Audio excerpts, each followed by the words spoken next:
Hello and welcome into episode 114 of Two Man Game with Damon and Dom. I'm Damon, that's Dom, and you are the listener. Please remember to like, comment, and subscribe on our episodes on YouTube, on Spotify, leave 5 stars, and on either platform, share. I think about 50 episodes ago, I mentioned the possibility of Apple Podcasts. I just haven't really explored that. And yeah.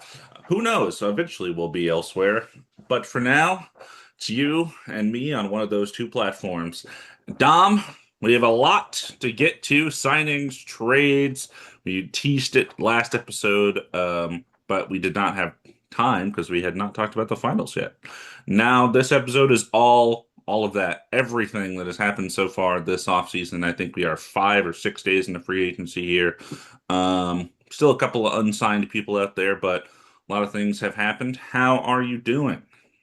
I'm doing great. It's been such an eventful week with the World Cup happening, of course, and then with free agency starting. And yeah, we had our episode last time talking about the finals, and some signings had already happened, but we really wanted to wait for things to kind of happen. And boy, did they. They Boy, they definitely happened. they went insano. They went insano mode. And I'm really excited to talk about everything, all the moves, and like what things we liked, didn't like. But yeah, it was a good. Happy belated Fourth of July. 250 years is insane for this country. We somehow survived. I don't know how, but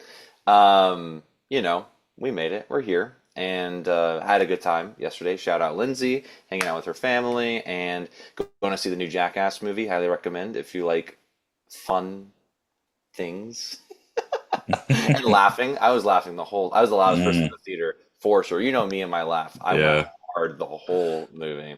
Remember Uh, seeing that really bad movie that with you and Mason, I think, that was about like Texas City. oh, Red Remember that? Rocket. Yeah, that was a trip. You were very loud during that. I remember like, you were You because you didn't. were I laughing. thought it was so. There are some really funny parts in that movie for sure. But it is an insane movie. Like I haven't watched it since because it does feel too icky and it's like hometown. Like maybe if it Yeah. wasn't, I don't like associating a lot of weird things like that with home. But you know, it's all good. But yeah, no, it's been like a great weekend, and I'm excited for Team USA playing tomorrow. Let's hope for a win in the World Cup and. Yeah, how are you doing? How's your Fourth of July, and how has this week been? Yeah, I'm doing okay. Fourth of July probably has always been my least favorite holiday. I really don't give a shit about it. I don't care about fireworks. They're just loud and obnoxious. We grew up in Galveston, and there's a lot of fireworks all the Yet, time. yet every New Year's we have fun. Every New Year's, yeah. I think that's because it's probably like just us as a group, whereas Fourth of July doesn't really happen. It's just like It's everyone. just, I agree. Um, and I am, without getting too much into it, Ethical Ball as a podcast. Part of that name is because I think a lot of things in the world are unethical, and I think America is at a pretty unethical spot. So I don't feel exactly like so Patriotic. patriotic about Yeah, America because I I don't totally get it. love it. So Yeah, it's kind of a whatever holiday for me. Um, but I played disc golf with Xavier and 22 man game host himself, Jared. And that was a lot of fun. We did that. We also had ramen the night before, so it's been a relatively eventful weekend. I had work off Friday, so nice 3 day nice. weekend. Yeah, Um, me too. It was yeah. nice. I was like, I thought Friday was Saturday, then yesterday was Sunday. Today was Monday. I woke up thinking I had to go to work, and I was like, oh, Mm, thankfully that is incorrect. right. I forgot to mention too, I played pickleball for the first time yesterday. Oh wow. What did you think? It's a lot of fun. I just love sports, man. Yeah, pickleball's I great. just, I love sport. I played tennis this morning. I played pickleball yesterday, tennis this morning. Wow. I'm just freaking Wow. active, man. I had a little Um, bit of a pickleball group here, and then no, I don't. But it was fun while it happened. yeah, Um, dang. and yeah, I have my pickleball and my tennis stuff just sitting in my closet, ready to go at a moment's notice. Yo, I mean, maybe pickle. Maybe we should. I mean, we're gonna talk about disc golf because I will be in Texas in like 3 weeks. But Yeah. maybe pickleball. We'll figure it out. We'll go The play only issue something with fun. pickleball here is that a lot of places don't have the nets set up already. So a lot of people like own a net and bring a net and set it up that way. Okay, that's a little Because weird. basically they, instead of making pickleball courts, and there are some pickleball courts, they just like added the lines to the tennis courts, Yeah, but they don't have the net, so you have to have the net. Yeah. gotcha, gotcha. Yeah, there's a rec center near me, like a big complex, and they converted some tennis courts into paddle. What the heck is paddle? Pickleball. I keep wanting to say paddle ball. It's That's a pickleball. Come sport on. too. That's a I sport. know, but it's not the right one. I just keep That's saying it. true. But they will replace the net for you. Like if you reserve, you have to Oh, reserve okay. ahead of time. So it's Gotcha. nice that they'll like do that. Yeah. Anywho, wait, is this a pickleball podcast? Wait, no, no. It's a basketball podcast. Oh, It's time to my talk fault. hoops. Time to talk hoops. Time to talk hoops. It was me. I The brought it up. It's my the fault. disc golf podcast is going to go crazy. The two man. I don't know. Does that make Yeah, any I sense? was Is that a trying to think. score? I was trying to think what it would be. I have no idea. Um, Instead of us trying to figure out a name for the disc golf podcast, Hmm let's talk about some miscellaneous news real quick. mm Two Um, throat game. Okay. yeah, that's pretty. I like that a lot. It's really good. Longtime Bulls broadcaster and former player Stacey King passed away, 59 years old, pretty young. I don't know the cause. Do you know the cause? I wasn't sure of the cause either when I looked it up. I think it's all been relatively private, from Yeah, family and the Bulls organization, which is good. I don't think you yeah, necessarily need to air out the personal things online like that. totally. Yeah, this one was, was weird because I think like in terms of local broadcaster, Stacey King is probably at the tip top of that list. Yeah, I think of him and I think of like the Hornets broadcasters are kind of like, legendarily fun with it. Um, and I think that's good. I think like, I imagine I try to think of it from like a kid perspective. If I was growing up in Chicago and I hmm, had whatever, the cable package was that has the local games on, um, and you're hearing like this guy be so jazzed about the Bulls as you're commentating. Like I imagine that makes a fan more than maybe some other local commentators that are like, and I think like Stacey King and the Hornets guys, like they are biased towards their teams, but some are not nearly as entertaining about it. They're just like so biased that it's kind of like, ugh. yeah, Uh, but like I think he was, one of the best at what he did. He was on some of the Jordan championship teams, so obviously a legendary Chicagoan. yeah, Um, so yeah, unfortunate news. Obviously, wish nothing but the best for his family, friends, loved ones, etc. yeah. Um, Same. yeah. So yeah, shout out Stacey King. It's a name I recognize, and I'm not really into local commentators and things like that, but I think a lot of NBA fans know the name. So shout out Stacey King. Thank you. Yeah. And an unshout out, not shout out, I don't know, to this next guy, Malik Boo. Beasley. A year later, after we talked about him last free agency, about how this whole gambling thing started, and we thought he was cleared and he was playing in like Bad Bunny's Puerto Rican League, if you remember that. Well, we're back a year later because he's been indicted on federal charges for gambling related to some sort of sports betting scheme, which I think is different from what we were originally told. I think we were originally told just like always gambling on games. I think it Yeah. was more of the Chauncey Billups was the scheme guy. Hmm. So this seems like maybe they uncovered more evidence, like, oh, this is actually worse than just betting on games. And they are. When I put this in here, they were coordinating some sort of voluntary surrender. I don't know if that's happened. Um, but it's like don't bet on the sport you play. Pretty obvious. But another situation where I look and I'm like, wow, the government's putting a lot of effort for a guy that's gambling. If only I saw that in some other crimes I've seen players, coaches, etc. commit. Yeah, But so I think he pled not guilty to gambling charges. Looks like there was an arraignment in a Brooklyn federal court. So I guess they coordinated correctly, and he did, I guess, come in. That's what I'm getting right now. This is like 4 days ago. So he still says okay, he's innocent. I guess he's innocent until proven guilty. So I'm sure they wouldn't have done this if there wasn't some evidence. So I guess we'll see. I guess we still don't know for sure, but this is bad. This is the second, so it's like something's up. Something's yeah, up. There's no way it's something's not. up. So yeah, definitely. Hey, if you're thinking about playing basketball and betting on your games, just don't, because you're already making millions. So Yeah. just be happy with that. Be content. Um, Um, I thought about the legendary clip of him, what Tyrese Halliburton blows by him when he's on the Bucks or whatever. That's like him and the government coordinating his surrender. He's just sitting there like, ah. I'll never forget my mom asking me like, what's something you think about that makes you laugh every time? And I told her about that clip. And she was like, that doesn't sound that funny. It's like, it really is so funny. It's like, just forgot to press X to like defend or A You or don't get whatever. it, Mom. You don't get it.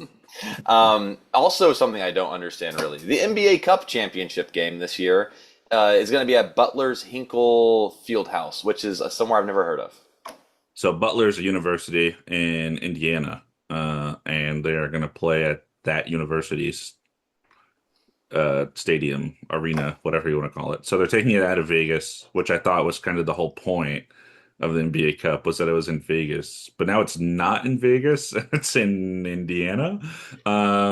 I'm curious So I what their don't. like promoting is going to be, because it was all based on like, oh, your game. You know, remember all those like commercials like Blake Griffin, Jalen Brunson chasing after the trophy, trying to get Yeah. it, and stuff. Like, what are they going to do now? Indiana chase it, but I wonder if it's because of the they're going to vote soon for the next extension.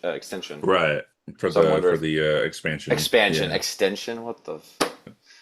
We're going to I'm talk thinking about a lot about. of I know. extensions. I'm thinking too much Yeah. about signings and stuff. But I wonder if it's like an expansion thing. That's probably why. Still kind of a weird place. If the Pacers make it, look out. Home court Yeah, advantage that's gonna be galore. insane. Yeah, I did like the neutral site though. Like you Yeah. know how many cities in the United States have? You could do it in Austin. Like I don't. Yeah. I get. Yeah, I guess. Yeah, you could do it in Austin. You could do it in the Moody Arena or Just, whatever. just do it smack dab in the middle, in like Kansas City. Missouri. Yeah, Who's like, Kansas. who's showing up there? You know, They definitely got stuff there. they, Anyways, they don't yeah. ex- they So don't have an NBA team, so they get this little one event a year. That's kind of cool. I don't know. I don't hate that at all. It brings in people Yeah. too to Kansas City. I think that's cool. Anyways, let's get into the meat of this. Let's get into the big stuff. All right. Yeah. All right. You take the meat. I'll take the potatoes because I don't eat some meat. I eat chicken now, though. Yeah, I Um. get. Yeah. Welcome back, I Well. guess. All right, free Oh. agency, free agency, Boom. it's happening. Free agency, it's happening. Here we go. So we're gonna go over like there is a little bit of chaos. There is order to the chaos that we're gonna go into this in this order. Thank you, We Damon. tried. We tried. Shout out Damon for doing a great job of kind of putting this all together for us to kind of give it a flow. Shout out Dom for And putting all of the items on there. happy to. Every and time I read something, I was like, gotta add, gotta add. it's Absolutely. So, a team effort. yes, here at Two Man Game, it's a two-man game. Some of That's the what I would project. So we're going to try to go team by team in terms of agent or free agency signings, re-signings, extensions, trades, kind of all of that into one package and talk about the team rather than talk about individual moves because that would take forever. And we'll eventually get to some of the bigger stuff. We'll probably start with some of the smaller stuff. And I tried to make, especially the ones with trades, stacked together so we could talk about one team and then the other side of that team or that trade rather. So, yeah. um, yeah, we'll gun through this first team. There's only one, the Pacers. Oh, They I was signed oh, sorry, keep what? going.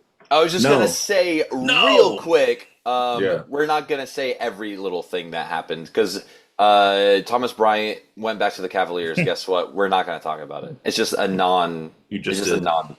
Damn. But that's all I'm saying. Like, so if you don't hear us talk about it, it's because we were just like, it happened.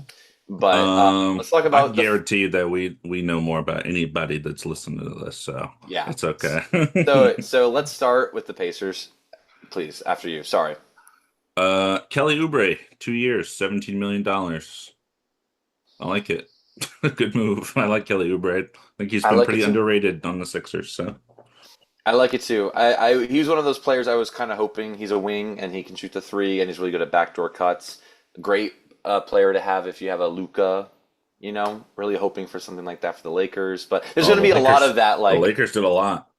Oh yeah, don't worry. I'll have a lot to say about that. But yeah, I like Yeah. this a lot for the Pacers. They're going to be contending this year. Halliburton will be back and healthy, and they still have Pascal Siakam, and they got Ivica Zubac now on there too. So this is shaping up to be a pretty cool team.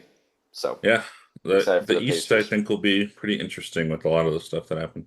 Yeah, Um, and then we got the. yeah. Or did you want to keep going about No, no, Pacers? it's fine. Okay, No, and then I'm we ready. And we got Yeah. Orlando Magic. So they kind of did two things. So they waived Jonathan Isaac and then re-signed him on a 1 year deal. They didn't disclose the number exactly. And then Yeah. they signed Nikola Vucevic to a 1 year, $3.9 million deal, going back to where he had his best years. He was an all-star there. I can't remember Yeah. what year, It's like 2020? 2019. Yeah, it Yeah, was a while ago. 2019, 2020. So yeah, I like this. They didn't do anything crazy. I think last year was a bit disappointing. They have a new coach. They're going to try to figure out some things because they have the pieces. We every year going into the season we like the Magic, but something doesn't click. So Yeah. I like that this is nothing too drastic because they did the big drastic thing last year with Desmond Bain. They're not like trading Jalen Suggs or Paolo Banchero. They did lose one player, which we'll talk about a little bit later, but he barely really played. So it's cool. Nikola Vucevic. Oh, he also his family and house still is in Orlando because Mm, that's where he spent most of his time. So he's just going home basically to be a yeah. backup to Wendell Carter. So Retire. probably, yeah. Uh, hey, you got to fight Goga Batadze for those backup center minutes.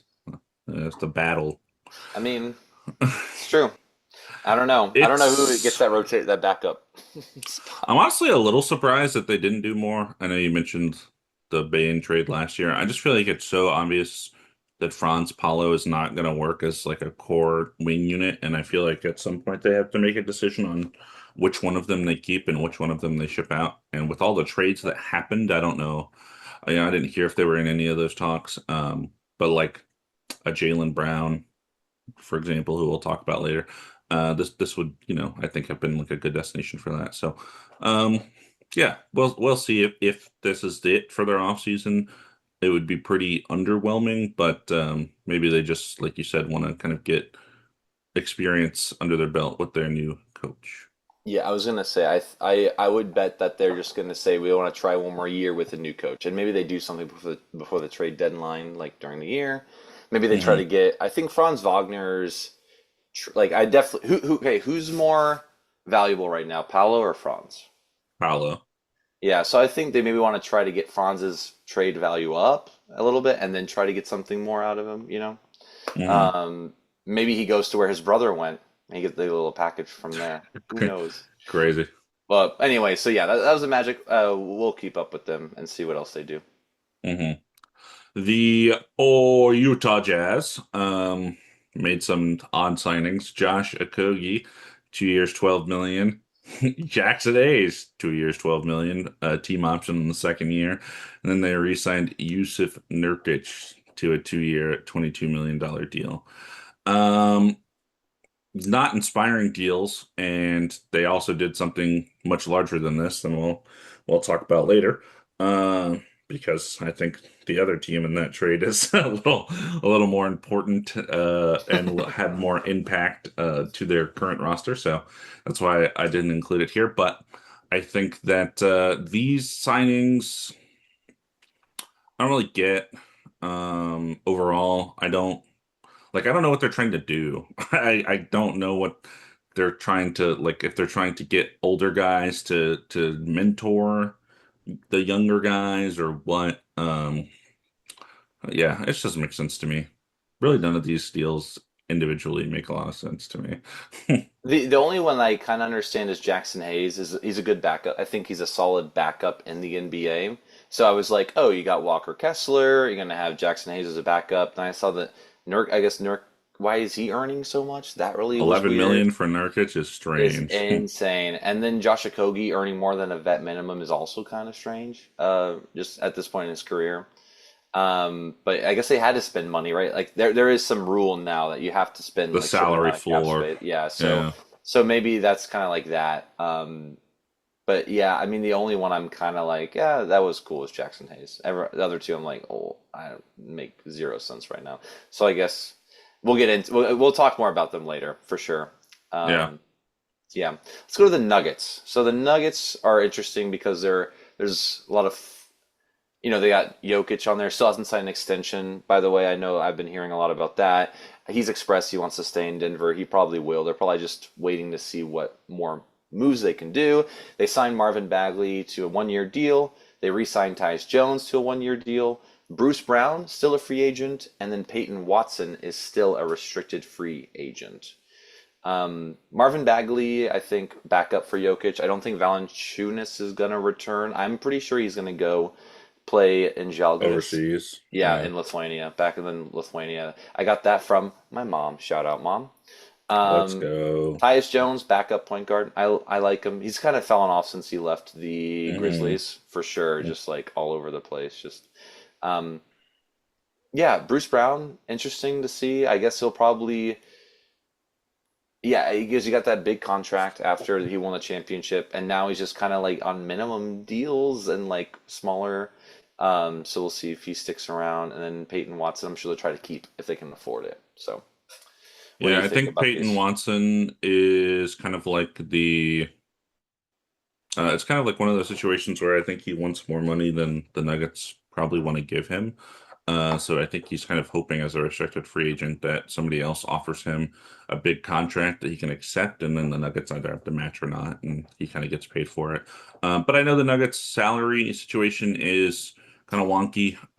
Jokic on a big deal, obviously. Murray, Aaron Gordon, uh, traded for Cam Johnson, and Christian Brown signed that big deal last offseason. So they got a lot of money in few guys, so they don't have a ton to dole out. I like Marvin Bagley. I think he's kind of underrated because he was picked right before Luca, and obviously he's not nearly as good. So I think people kind of hold that over him, but I think he's a fine player.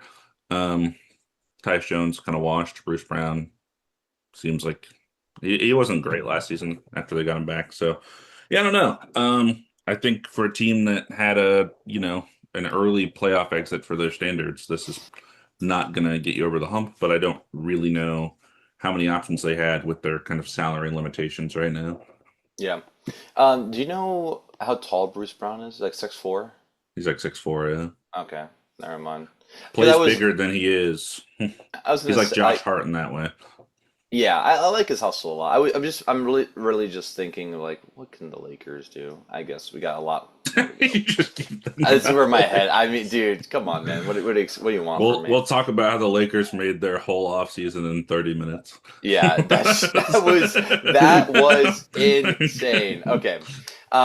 Yeah, so we got the Nets. Let's talk about the Brooklyn Nets. The Nets. Keon Ellis signed to a 2 year, $18 million deal. They signed Mo Wagner to a 2 year, $19 million deal. That was what I was alluding to earlier with the Magic.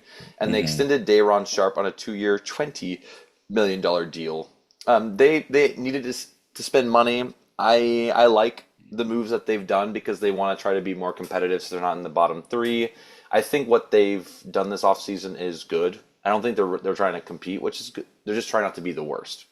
And we'll Hmm. talk about one more move they did a little bit later. But yeah, I'm fine with all of this. It's just a team. I'm like they'll be the 11th or 12th seed, or even worse. But Yeah, they feel like they have so many players. Because they have, you know, so many rookies from last year and the year mhm, before. And then, I mean, I like Ken Ellis. I think he, hasn't kind of struggled to find his footing since getting traded from the Kings, but yeah, I think he can have a bounce back here. I think he can maybe implore some of his defensive capabilities to all the guards they have there. That would be nice. Um, and yeah, I think my only issue, if I had to pick an issue with this, is like I have no clue what their identity is, and I feel like at some point in the next year or two, they need to kind of figure out who are the guys that they really do want to be kind of like a stone cold part of this core, because right now there's just so many pieces. yeah, Um, but yeah, individually, I like all the players, so it's fine. yeah. The Kings, another franchise in despair, um, re-signed Precious Achua, 2 year, 11.5 million. Um, Fine. Zach LaVine accepted his $49 million player option, surprising literally nobody. And my goat Russell Westbrook, rocking the Westbrook Rocket shirt, still a free agent. Somebody please sign him. Please pick him up for year 19 so he can change his number to 19. Uh, and sit on your team. And I don't know if he'll do anything, but he'll be there. He'll probably be a good locker room guy. Yeah, yeah, considering the moves, I mean, they're a team that I mean, they have to figure out something. The one thing they've done right so far is just draft Acuff. Cool. And then we'll go from there. We'll see how he plays and everything, Yeah. but got to figure out these bigger contracts: Sabonis, DeRozan, Levine. They tried to get rid of Sabonis. I don't know I if you saw know. that. I'm sure. Do you know with who? I don't remember. It was for a guy that's still unsigned, maybe the largest unsigned free agent right now in Okay. over there in Detroit, who we'll talk Yeah. about. I mean, I understand. We'll talk about it more. But yeah, I Russell Westbrook would be a great locker room guy or backup somewhere. It just anywhere but sack. Get him somewhere he can maybe get a ring. I don't know. Yeah, We'll I see. love Russell Westbrook. He's Um, great. Let's talk about ma the Imagine the Russell Westbrook to Victor Wembanyama lobs. Come on. just San Antonio. It'd be crazy. I would actually love that. That'd be so ferocious. It'd be so insane. Let's talk about the Wizards real quick. Yeah, more Uh, purgatory. this is actually didn't see this. They signed Patrick Ewing as an assistant coach Yeah, that happened today. and Steve Clifford as a coaching advisor. Okay. Trey Young declined his $48.97 million player option to sign a 4 year, $212 million extension, and Chris Middleton is still a free agent. Um, a lot of money for Trey Young. A lot of money for Trae A Young. lot of money for Trey Young. I 4 years was is also a kind bit of long. shocked.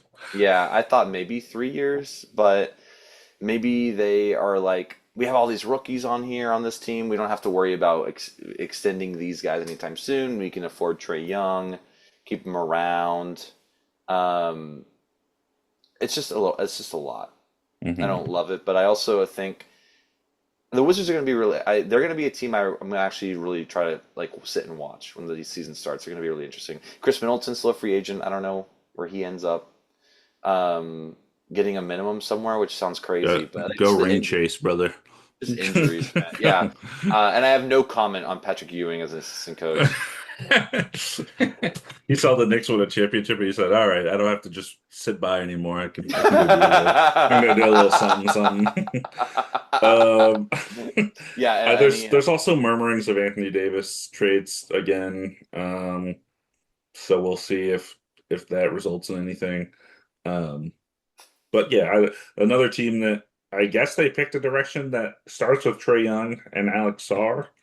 And they, of course, just drafted AJ Devansa. So this will be a really weird team. yeah, and But also there's one more yeah, move which we'll talk about later that they did. thumbs up. My Houston Rockets signed Bogdan Bogdanovic on a 1 year deal. Signed Mark Smart on a 2 year, $13 million deal after he declined his $5.4 million player option with your Lakers. Fred VanVleet accepted his $25 million player option coming off that torn ACL. And then we re-signed Tari Eason to a 5 year, $81.5 million deal. So, as a Rockets fan, as the resident Rockets fan, love that we got Tari Eason back. I know that there was a lot of worry after we did not extend him last offseason. And I think the reason is because this is probably the number they wanted. And I think maybe last offseason he was like, I'm worth more than that. And he had kind of an up and down season, kind of tumultuous relationship with the coaching staff at times. But what this is 16 million, a little over 16 million a year for this guy. I'm super happy with that. I wore my Tari Eason shirt the last podcast, because I love his hustle and his heart and his passion. Sure, the relationship with the coaches was tumultuous. That's because he really cares and like wants to be out there and wants to contribute. I Yeah. like that attitude from a guy. It wasn't. I don't think it was because. I think it was really about playing time, and he was like, "Why am I not out there?" Which, like, yeah, there's better ways you can handle it, but I like the passion. Um, Last year for Fred's fine. After last year where we couldn't dribble the ball, come on back, please. Dribble the ball for us. That would be great. Marcus Smart, he had some moments for the Lakers. He could still do a little something. Bogdan Bogdanovic, feel like I haven't seen him play basketball in 5 years since he was on like the Hawks conference finals team. And since then, I don't think he's really done much of anything. Um, the thing that makes me most like concerned as a Rockets fan is these guys are old. This is looking like an old team. Of course, we'll still have Amin. I know we have Kevin Durant, obviously, his best player, who is really old. Um, I don't think that these moves make us in the Spurs tier, the Thunder tier, even like the Wolves Nuggets tier. If you want to say that that's a tier below, I don't think we're even in that tier. So I still feel like you know, this is like a first round exit playoff team, which is probably not great. And I don't really know what we would have done otherwise. I'm of the mindset where I'm already ready to kind of blow it up. I'm like, let's get Durant out, let's get Şengün out, let's just start. Let's just start over because I just don't see a path where it works like against these other big Western Conference powerhouses. So. Yeah. Um, yeah, I don't know. We'll see. We also had a rebrand thing where we have this red and yellow thing we're doing now, which is like the 90s Rockets. Yeah, I don't know how much they're going to lean into it. I only read a little bit about it, but Okay. We'll maybe talk about that next time. I just want to see yeah, it, and I think I might have seen something. I don't remember though. So. yeah, Yeah, I agree with. I like a lot of what they did. I like bringing back Tari Eason. That was great. Fred can dribble the ball. I think underrated signing is Marcus Smart because he can also dribble the ball pretty well. As hmm long as he's healthy, like he really played well for the Lakers, and I hated to see him go. And it really seems like he chose to go to the Rockets because we could have offered him this money. We had it before we did all of our moves. So it really yeah, just seems like he wanted to go play with Ime Udoka, which he has played with before in Boston. So yeah, yeah, yeah, um, yeah. We basically like the rebrand. We basically just added yellow to our current color scheme. oh, okay, Um, because that's what kind of the 90s Rockets look like. So like yeah, our logo now is like it's like the white R, but it has like a yellow border. It's that's kind kind of of cool. cool. I don't mind more color instead of just red The and white or something. Yeah. we got the Dunkstronaut still, but he's just red and yellow. That's kind of cool. I don't mind that. Yeah. Yeah, it's kind of reminded me a little bit of like the how the Heat are doing what's their Vice City colors, and they just kind of hmm do like a different version of it. hmm So it kind of seems like this is like a just updated version of the Dunkster, which is pretty cool. Yeah. Um, but yeah, I agree with a lot of what I don't think it's time to blow it up. I do think it's time to trade maybe Şengün. I mean, would you rather have Şengün or Jabari? Jabari for sure. Yeah, so I feel like you trade Şengün and you just try to build out, get more defense. I think that's what's kind of lacking. You'll have Steven Adams back that'll help with the rebounding stuff, but I don't hate what the Rockets did, truly. Yeah. Um, but it is kind of like you're in balancing act right now with like the younger players and like these older players coming in. So, but I think Marcus Smart's also a really good culture guy. I think he'll kind of help with that. Yeah. And That's fair. famously was the guy who got Tate fouled and got 3 free throws that helped the Lakers come back. So maybe they just want to steal him away for that too. So maybe they'll teach Tate. He'll teach Jay Sean like, hey, don't do that next time. He'll I don't know. coach up Reed Shepard to be all defense. It'd be great. That'd be great, honestly. Atlanta Hawks re-signed Jock Landale to a 1 year, $14 million deal. Re-signed CJ McCollum to a 1 year, $21 million deal. Traded the draft rights for Alpha Kaba to the Kings for Devin Carter and a future second round pick. traded 2 second-round picks to the Thunder for Aaron Wiggins. Gabe Vincent is still a free agent. Declined Jonathan Kuminga's $24 million team option, making him a free agent. Um, Quick thing, Jock Landale, kind of big contract, but I guess 14 million's crazy. As somebody who has had Jock Landale on his team, $14 million, I was like, what? For why? I was just like, I'm so confused. yeah, that I wonder if it's because centers are needed across, and that Hawks had the money to bring him back. To like, let's bring him back just so he doesn't go somewhere else. I mean, or they'll use him as a trade piece maybe later. Yeah, I guess again, it comes down to they need to spend the cap money, right? right. It's like bring CJ back, cool. 21 million, maybe a bit much, but He was a CJ, dog in the playoffs for them. that was great. I really like getting Aaron Wiggins. Yeah, Truly. I think yeah, that was underrated. And just for 2 second-round picks, easy. Don't yeah. bring back Gabe Vincent. Thunder made a couple of these kind of salary shedding moves as they grew to be a very expensive team, and Aaron Wiggins kind of got played out of the Spurs series. So I think it makes sense for them to get rid of him, and I think it wasn't a great look for Aaron Wiggins, but he's had moments. And they just signed him to what it was 4 years, 50 million or something last offseason. I remember talking about that and the Isaiah Joe deals, and I was like, Yeah. Hmm. "Whoa, these are good deals!" And now they've got rid of both of them. Yeah. But I think they can be contributors on a team that have a little less depth than the Thunder. I was reading about the Alpha Kaba thing because I originally I just read they traded for Devin Carter and second round picks, and I was like, what did they give up for for this thing? Devin Carter, 13th overall pick like 2 years ago.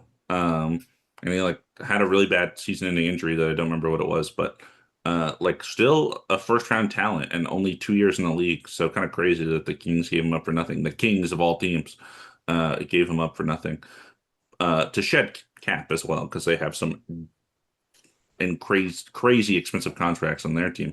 But Alpha Capo is drafted in 2017, which is pick number 60 by the Hawks, or not by the Hawks, sorry, by somebody else. I don't remember who. And then the Rockets had his draft rights for like 3 years, and then the Hawks had his draft rights, and now the Kings have his draft rights. But he's never actually shown up to the NBA. I think he like just plays overseas instead of coming to the NBA. So if he ever were to come over, now he can play on the Kings. Yay. I didn't even think that doesn't sound right at Yeah, all. there's like I think the most famous version of this that people know is like what was his name? Leandro Balmaro on the Wolves. He came over for like a little bit, and then he was like, I'm just going back overseas. It was Oh, like, okay. and that was a couple years ago, but yeah. So basically, they traded nothing to get a 13th overall pick. Yeah. Great. And I guess the other big thing is, yeah, they declined Jonathan Kuminga's team option, 24 million. I guess they didn't. I think they're going to see what interest they can get around the league. If they can bring him back on a lower deal, I'm sure they'll bring him back. But maybe they don't really see him as part of like the future there. Hmm. We'll see. I know he's been tied to. I've heard Lakers. We'll see. And then I heard Nets, but I don't know. This one might have been old, so I don't know where he could go now. Who Um, knows? I don't know what team could really. Someone just has a little extra money, but a lot of the money is gone at this point between Yeah, teams. So we'll see with the Hawks, but I don't hate any of these. There's only the Jock Landale one. I'm kind of like, huh? Besides that, yeah. I think the Hawks will be fun next year. yeah. Um, Jonathan Kuminga's former team, the Warriors, they re-signed DeAnthony Melton, 2 years, 11 million. Al Horford declined his $6 million player option. He signed 2 years, $14 million extension. He'll be one of the few players hitting that 20 season in the NBA mark during this deal, so that's exciting. They also re-signed Kristaps Porzingis, 2 years, 40 million player option on the second year. Still Gary Payton the second out there as a free agent. Not because he's like this crazy player, but he feels so core to the Warriors' identity that it's weird that he's not there yet. But part of it could be for a guy they're pursuing that we'll talk about later on the show. Yes, lovely. I can't wait for that. No, yeah. Well, what do you think about these signings? 20 million feels like a lot for Porzingis because he never plays. Is kind of my thought on that. I like you could pay Al Horford almost any amount of money, and I would be like, I love Al Horford, even though he's 40 years old. Um, so like that's fine. I think Melton is interesting because he's been so injured. Like him as a player, he just has not played a lot. And yeah, I mean this I think can be a theme. Porzingis, Melton, Jimmy Butler's coming off an Achilles or ACL. I don't remember which. Um, and they're just old. They got a lot of Yeah. old injured guys. So we'll see. The guy I was alluding to, of course, is LeBron. When we talk about him, I listed out the teams that he mentioned he would go to. The Warriors is one of them. Um, and if LeBron James were to sign there, this would be giving me like 2013 Lakers with like Steve Nash and Dwight Howard and Yeah. Kobe, like the just oldest team of guys that just fall apart because they're so old. Yeah. Um, so I think like you owe it to Steph or whatever to try to be a contending team. I get it, but I don't think this will amount to anything like super relevant. Yeah, I agree. I think yeah, Porzingis that was the only one I really was like, that's a lot for it's a player option too, is a lot. Yeah. But yeah, we'll see. I feel like Could there's more use him as a stuff. trade piece, maybe, but I don't Yeah, know. there's more stuff coming down the line too. I feel like for them because they want to contend. Like right now, I don't see them as contenders. So, oh, I mean, did you mention that Draymond declined his player option? No, I didn't mention it, and I could have mentioned it. It's listed as a sub bullet in the LeBron James saga of the Lakers. Gotcha, Um, gotcha, gotcha. Okay, we'll talk about it then, for sure. yeah, So about the Knicks. So the defending champs, they lost a key piece, but let's talk about what they did bring to New York. So they signed Andre Drummond to a legend. one-year, $3.9 million deal. Absolute legend. Jose Alvarado declined his $4.5 million player option to sign a three-year, $14 million extension, which is something I don't think he would have gotten until that like playoff run in the finals too. So congrats to him. You put in the work, you get paid. Cool to see. Mhm. Re-signed Landry Shamet to a four-year, $24 million deal. Exact same thing, I would say. And then Jordan Clarkson's still a free agent. Um, yeah, I think Jose Alvarado, Landry Shamet, bring them back makes sense. Landry Shamet, that's like more than I thought he'd get, but I guess Uh, like the He's city getting loves chance in the garden. city loves him. And then Jordan Clarkson just wasn't as much there as you would have wanted in the Yeah, playoffs. yeah. Good during the regular season, but during the playoffs, just I kind think of his lack of defense is kind of a problem for their yeah. team. Yeah, so how do I understand bringing them back? I think they lost something, but Andre Drummond's a good replacement, I think. Yeah, Mitchell Robinson. We'll talk about where he went Yeah. later. But losing him, I think, matters a lot. I think he got a deal that is still the team and deal he got. I think is still even undervalued to how good he is. But I just think the Knicks are so hamstrung by the cap that they were not going to be able to take all of these guys back. And Mitchell Robinson, I guess, ended up being the odd man out, but really important to their team. And if I hope Drummond can kind of fulfill that role, obviously not as good of an offensive rebounder. Drummond has been a good rebounder in his career, but not offensively necessarily, Yeah. and not the rim protector that Mitchell Robinson can be at times Hmm. either. So, but I like Andre Drummond; he's awesome. So, with the limited cap they had, I think these deals for Jose and Shamet are good. 6 million a year for Shaman, who felt like he couldn't miss all playoffs, like feels fine. And then Jose Alvarado, yeah, he was so pivotal at times in their finals run. So no complaints from me. Why don't you tell me about this Suns thing? 'Cause you're the one that put it on here, and I Happy was to. I was like, okay.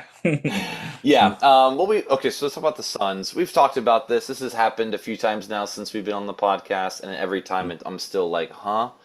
Yeah. Devin Booker is changing his number to 15 after his USA basketball number and the college jersey number of his father. Mark Williams currently wears number 15 though. So is he And was going extended. to and was extended? Yeah, I saw that. I was like, okay.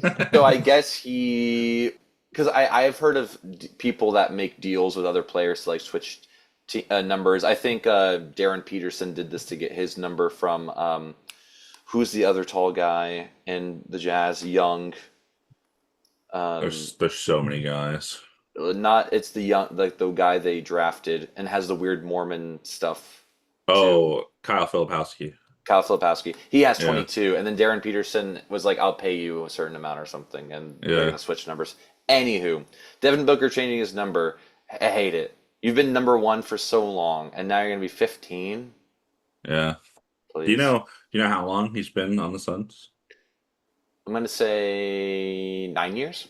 11 years. Yeah, 11 yeah. years. He came in really young, and has been basically the core of their franchise for a decade. And I imagine, like, if you were to just look at any Suns game over the last 5 years, you probably are seeing mostly Devin Booker jerseys, all Yeah, number one, that people have purchased over the last 11 years. And now you're changing it. That's why I don't like is that it's been so long. Like, this feels like a decision that should have happened a long time ago if it's something that you wanted to do. And I mean, like, USA basketball college jersey number was fine. I get maybe the sentimental value wasn't there yet, and now it is there. yeah, It just feels unfair to people that spend, when I last time I checked on the NBA website, like $120 full price for a jersey. Um, that come to see you and root for you, and now their yeah, jersey is not the right number. So like yeah. that's kind of a big deal for fans, I think. Like for me, like I own a Jalen Green number 4 jersey, and I own a Jabari Smith number 1 jersey. And just kind of those, it kind of sucks to have them because they're not accurate anymore. Yeah. Um so like yeah, I don't know. I feel like I don't like that, but it's, I guess it's, I was gonna say it's not about the fans, but actually it is. That's the whole thing. That's the whole sport. It It is about the is, fans, yeah. actually. Yeah, and I mean, I think like some people would defend being like, well, Kobe changed his number. Here's the thing, I hated that too, kind of. I didn't like it. That's Anyway, fair. you know what I mean? Like, I still like, to me, it almost seems like I don't want to believe it's like this, but it makes me think like, oh, everyone already has a Devin Booker jersey. How do we get people to buy new ones instead of like just making city jerseys? And we keep doing the Valley one, so it's like we're not like picking something new. It's like, oh, let's just change his number. And then that's an easy Mm, way to get more people to buy jerseys. And in my head, I'm like, that sucks as like a business. You know what I interesting. mean? That's interesting. Yeah, I wonder if that could be the case. That's a, it's an interesting theory. Yeah, that's kind of where my head Hmm. went. But more Sun stuff. So that's not even about their moves. So they did extend Mark Williams, 3 year, $38 million deal. They signed Luke Kennard, 2 year, $13 million deal. They extended Jordan Goodwin on a 3 year, $19 million deal. Big fan of Jordan Goodwin, so happy for him. Yep. Extended Colin Gillespie. Well, I don't know why I stumbled on that. 4 year, $48 million deal. And Nick Richards is still a free agent. Um, everything here, I like. Everything here, I like. Yeah. Some stuff later, I don't like as much. But Yeah. everything here, I like. I think makes sense. You get shooting with Kennard. Jordan Goodwin can handle the ball. He could shoot. Colin Gillespie on a 4 year, after the year he had, 4 year, 48 million. That's gonna look really good. Hopefully, if he can keep up with his production, Hmm. like that's gonna be a really good team friendly deal. We kind of mentioned like stuff with like the Thunder making deals kind of like this. So as long as he can keep his, production like he did last year, this is going to look really good. And then Nick Richards, free agent. I'm sure he'll get signed somewhere. They need centers. Do the Suns need a center? I feel like they. Oh no, they have. They have Mark Williams. So this Who's the guy they had last year too? They drafted. Oso Ighodaro, And there's one Kaman more. Malawach. That's what Malawach. So like Yeah. they got people. I just looked down at the Hornets section. I don't even have this trade thing. I don't know if I think I accidentally just deleted it. So I'm gonna just announce it and then I'll type it in here. So they've Okay, thank you for checking. yeah, because you were, I was like, what is he talking about? And I was like, oh yeah. And then I went down and looked and I was like, it's not here. I was like, I think I accidentally deleted it. So they also traded Grayson Allen, Royce O'Neal, and their 2033 first round pick unprotected to the Hornets for Miles Bridges. So Dom, you mentioned that you hate this deal. Is there a I don't know, is there a reason for that? Is Oh, let me talk there about it. Well, okay. off court stuff aside, Miles Bridges not a good person. Besides that, like I don't see how this he makes the Suns better than the two rotation pieces that they just had. Hmm. And he doesn't play defense. He can't really shoot that well. He can get to the rim, but like Grayson Allen could shoot, Royce O'Neal could shoot. And that helped them make the playoffs. Does Miles Bridges help them make the playoffs? I don't think he's ever played in the playoffs. So it's like I don't really think We've probably been the eight seed like once. maybe, but I just don't trust him on this team. I also don't really understand why. I know there are rumblings that the new coach, he didn't he teach or not teach, but he coached at Michigan State. Or no, the owner is like Oh, you didn't see them, yeah, Matt Ishbia, yeah. yeah, and then Miles Bridges went to Michigan State, so there's that connection. Maybe he's just trying to bring Spartans over. Um, Yeah, Michigan State, Miles Bridges, Draymond Green. Yeah, they got a tough track record of guys that I happen to not like typically going to that school. but they also Magic Johnson went there. I'm reading the biography right now, of Magic Okay. Johnson, so that's why I'm like, Okay, yeah. gotcha. So like, that's the one guy I like that went there. But yeah, I don't like it for the Suns. I like it for the Hornets, but we'll talk about that when it comes up. Um, The Suns did also get, I neglected to mention, a 2029 first round pick from the Hornets, 2027 second round pick. So it was an equivalent pick exchange, I suppose, in terms of first round picks. But yeah, I mean, Miles Bridges just not an ethical guy. A basketball aside, his basketball's fine, I guess. But I like Royce O'Neal a lot as kind of just one of those kind of glue guys. I don't like Grayson Allen, who is unethical for different reasons. But he is an elite shooter, so I can't knock that. I guess Miles Bridges adds kind of like a small ball four kind of deal that they didn't really have in their lineup before, because I think Royce O'Neal and Grayson Allen are a little too small for that. Um, and he adds some verticality in that regard too, because he is obviously a rim runner and such. And they signed Luke Kennard, who can maybe help with some of the shooting. So I get the idea, but it's just seems kind of unnecessary because I don't like the Suns had a surprisingly good season, and to then get rid of two of the guys that made that possible for a guy that has not had any success really in his career in terms of the regular season record and playoffs and such, like you mentioned. I just don't doesn't seem necessary, and I feel like Miles Bridges, Dylan Brooks, they almost like fulfill a similar role on a team. Like I'm the like agitator, bad guy, defender, wing guy. Like they're kind of both that guy. yeah, but Dylan Brooks actually defends, whereas Miles Bridges is like fine. You know what I mean? Like Dylan Brooks Mm, makes sense, and you already have him, so that's why I'm like, that's why again doesn't make yeah, sense to yeah. me. But I do like you mentioned earlier, Jordan Goodwin. We love Jordan Goodwin. Colin Gillespie, breakout season, good for him. Luke Kennard can shoot and do nothing else. Mark Williams, if he can stay healthy, it'll be a good deal. If not, we'll see. We'll see. So yeah, I mean, it's an interesting amalgamation of pieces. I really, really liked that they extended guys that they liked. I did not like the Miles Bridges trade, so I Yeah, feel pretty similar to you in that regard. cool. Chicago Bulls. Fill me in. They re-signed Zach Collins, 2 years, 17 million, whatever. They signed Norman Powell, 2 years, 45 million. This was kind of a big surprise. And then they also just got Nicholas Claxton from the Nets for nothing, because it was a part of kind of a Nets salary dump in a trade that they made with the Wolves. So we'll talk about it later. Hmm. So the Bulls just came in as the third team and said, "Yes, I'll take Nicholas Claxton. Thank you very much," because he's making a lot of money. Um, and just got him for basically nothing. So Zach Collins is whatever, but Norman Powell and Nick Claxton, those will get some thumbs up from me. I like these moves, and again, not like the Bulls are like, oh, they're going to be contenders, but I think they had some holes in their lineup, and I think these guys can um, fill those holes relatively respectively. Yeah, I think Norman Powell is going to be good for them. Like there's a lot of young guys on this team, so I think having someone a little bit older and more experienced and was a All-Star last year, like that's awesome. You get an All-Star on the team. Crazy. You got to spend the money. 2 years, 45. I don't hate. It reminds me a lot of these like Fred VanVleet deals, 2 years, 50, and then these Tobias Harris 2 years. Was it 30 with the Pistons or 40? I think it was 40 million.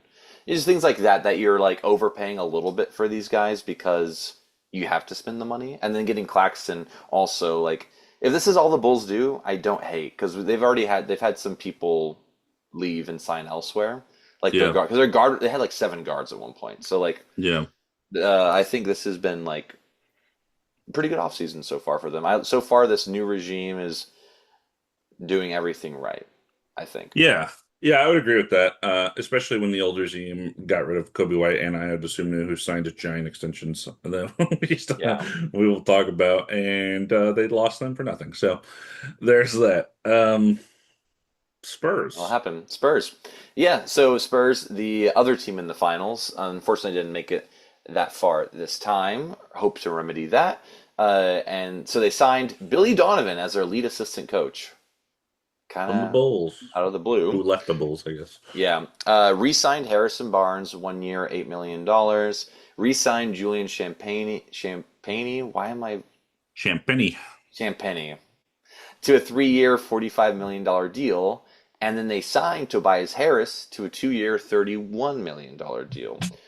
I think all of these signings are really good. I think the Julian Champagny signing is great because he really helped them make that push in the playoffs, the finals was a big part of that. And then let's talk about you predicting basically something they needed to do. You want to tell me a little bit about Tobias Harris? I like the signing.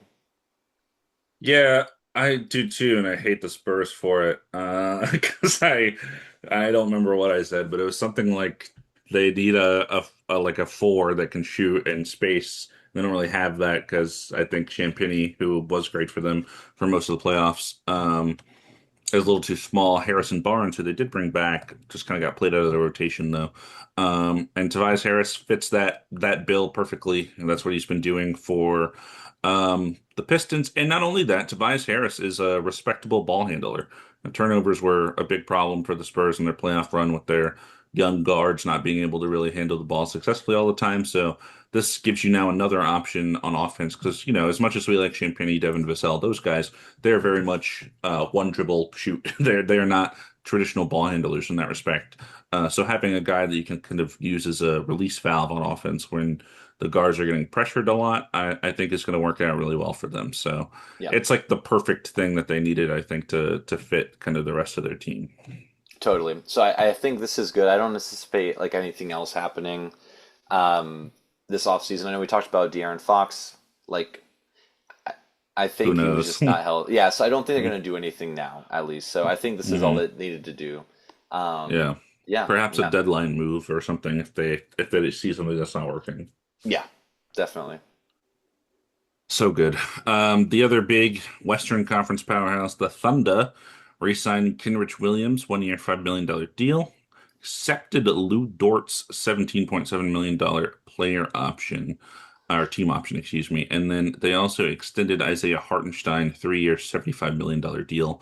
15% trade kicker. If they happen to ship him out, that deal will go up for whatever team acquires him. They'll have to pay him more.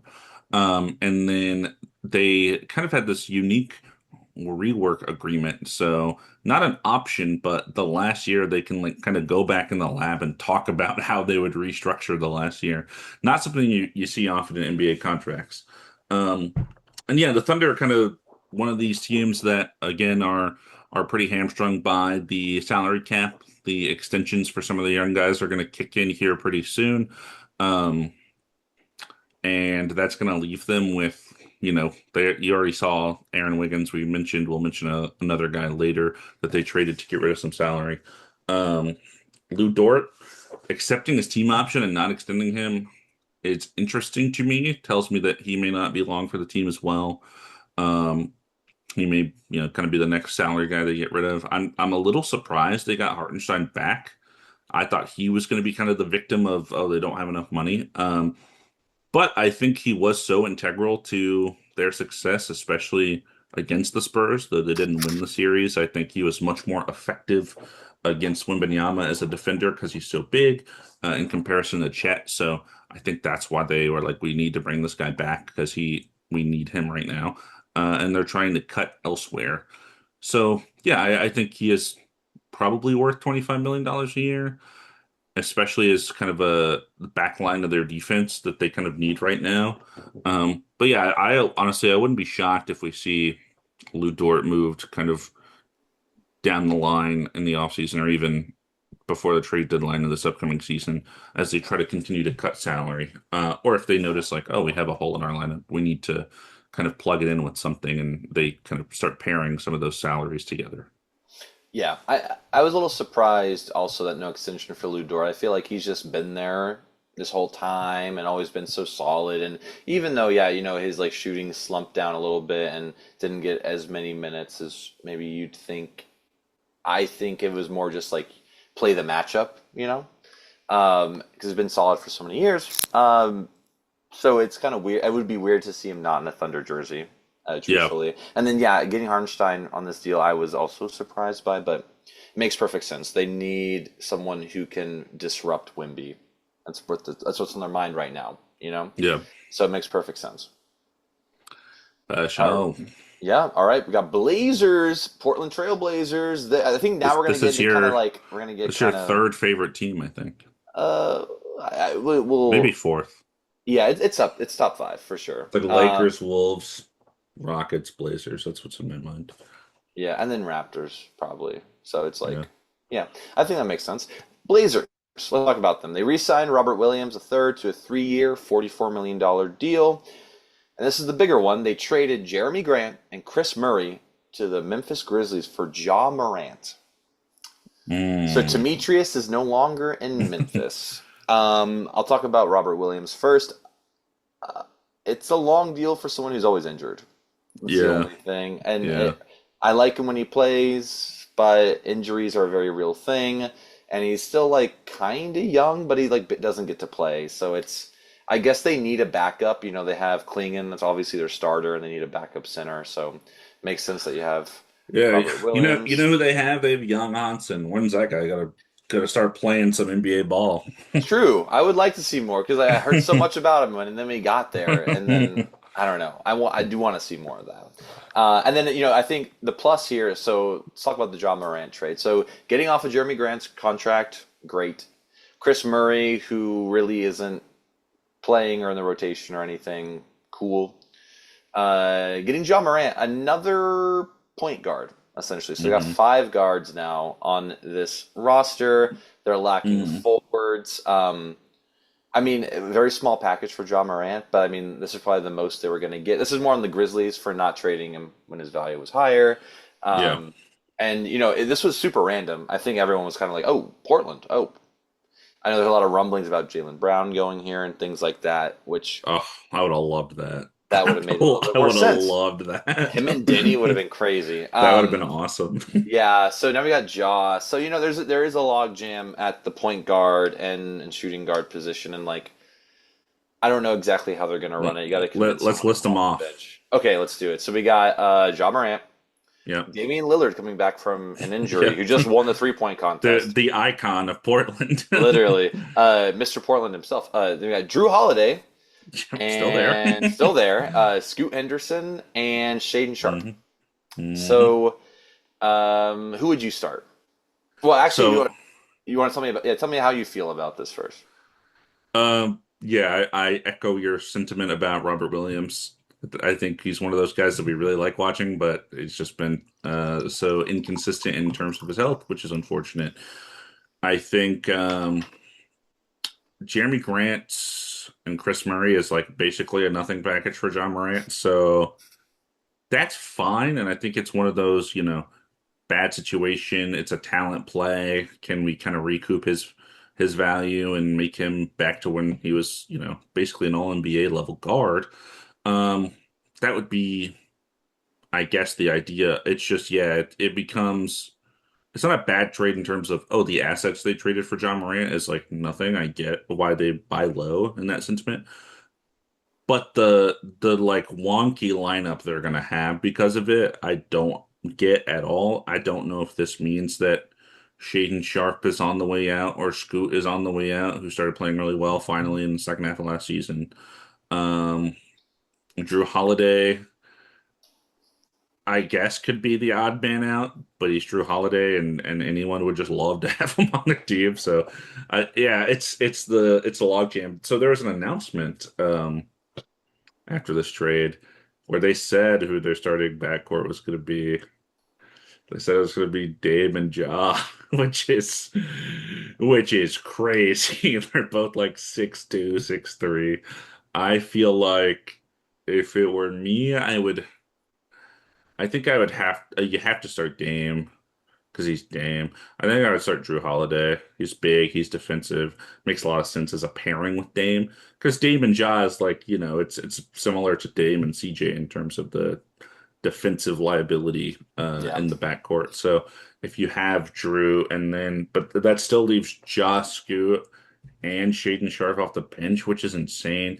Maybe you slide Denny to the four. He's tall enough, I think, to play the four. And then Shaden's like 6'5". You could maybe play him at the three. So then you're playing Dame, Drew, and Shaden, but you still have John Scoot off the bench. Yeah, it's really complicated. I think one of these guys, whoever they decide, definitely should be moved for a wing, like a three, a four, something like that. Hmm. They gotta balance the positions on this team. But all five of the guys, like they're all good. I like all of them for different reasons. Obviously for me, it's John Morant. That's kind of the weird one in terms of his off the court stuff. But he's the one they just traded for. So it's not like they're just going to trade for him and then throw him aside. So I don't know what they're going to do. I'm fascinated to see. Yeah, I am too. Mostly, yeah, with the forwards who's going to play, and Tumani Kamara's also there. Like they got some really good defensive guys. Like Klingen's good defensively. Tumani Kamara, Drew Holiday. As long as you play some combination of like two of them in the starting lineup, then I think it helps. But I'm really worried about the defense if it's Damian Lillard and Ja Morant, especially Damian Lillard, as old as he is now, and Ja Morant just always, the defense being a question. So. I would like more defense for sure. If you can get a wing or someone that can, I feel like you got to trade one of them too. I don't know who I would pick. I would maybe do Shaden Sharp, but maybe I would do Scoot. Drew Holiday, you probably get the most for. But Yeah. I like how he can really kind of. I think he's a big reason why the Blazers were as competitive as they were last year, just because he sets the tone defensively. I think he's just one of Mhm. those guys. So. We'll see So what they yeah, do. so Chris Haynes announced, who is a reporter, Yeah, um, that they're planning on starting Ja, Dame, Denny, Tumani Kamara, and Klingon. yeah, So that's what I would do. yeah, Yeah, yeah, that leaves Shaden, Scoot, and Drew off the bench, which is kind of wild. Ja also changed his number to one, so that's interesting, I guess. he's no. Oh, gee, why? I want to go just going to number one. Why is it the default? Come on, you can do. Devin Booker changed from it, and he said, "I guess somebody has Now to someone's got fill to in the number one gap." take it. You want to talk about it from the Grizzlies' perspective and what else they did? Yeah, I think for the Grizzlies, this is a clear case of too late. I think what to their credit, they tried to rehabilitate John Morant after the first instance, which like I totally get. I wouldn't have just given up on him right away, but I think it kind of became a persistent problem. Then he had a problem with the coaching, and I think when you trade Jaren Jackson and Desmond Bain, the writing has been on the wall. Maybe you should have traded him last offseason when you traded Desmond Bain. I don't know if it would have been better or worse. I'm not sure. Um, but this is not a package. Like I can't imagine what the other packages must have been like if this is the one that they went with. It just doesn't make a lot of sense to me. Obviously, the talent is there. It's just is the personality there? That's the whole question. But aside from that, they did a lot more trading. They traded 3 second round picks to the Pistons for Isaiah Stewart. And they also traded Santi Aldama. He signed kind of a relatively large contract last season. It was like 4 years, 70 million, something like that. Traded him to the Mavericks for AJ Johnson, the draft rights to Tariq Biberovic, a top 20 protected 2030 Warriors first round pick and two future second round picks. This is another guy that has been drafted and hasn't come over to the NBA yet. So if he does come over, they'll have him. Um, yeah, this is interesting. I really like AJ Johnson, so that's good. I feel like he's kind of bounced around a lot for someone that I think has played pretty well so far in Yeah. his NBA career. So kind of surprised because he was on the Wizards and he went into the Mavs in the Anthony Davis trade, right? Yeah, so it was Bucks first, Yeah, for Bucks to Kuzma. Wizards. Yeah, and then Yeah, yeah, Wizards, Mavericks.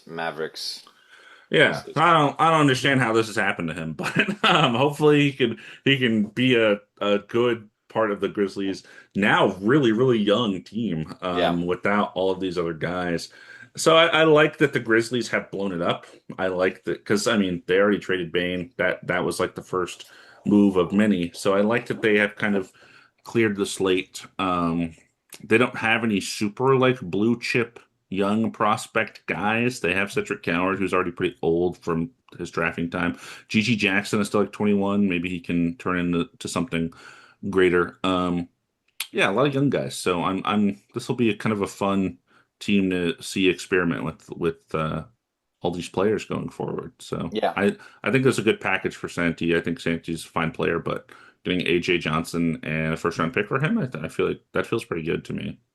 Yeah. I mean, it's quite a bit, but I also understand the sentiment for it. I don't There's, really there's, understand why the Mavericks did it, to be honest, but I mean, shooting, I don't know what they're doing over there. spacing, I don't know. But I will say that, like, when you look at the Grizzlies roster, though, now there's a lot of forwards over there. So I'm just a little concerned, Yeah. like, because you want to give them all minutes. You got Cam Boozer, Taylor Hendricks is over there.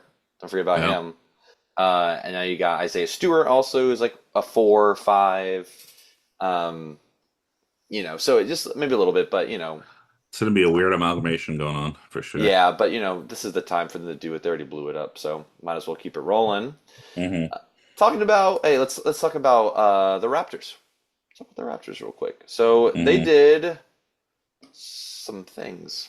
We'll get Yeah, into. they signed Kyle Anderson. How about that, huh? They That's signed crazy. Kyle Anderson, 1 year, $3.9 million deal. Hey, good for them. Woof. Hey, woo! Hey, Oh. and that's it. Wait, nope, never mind. They did one more thing. Let's talk about it.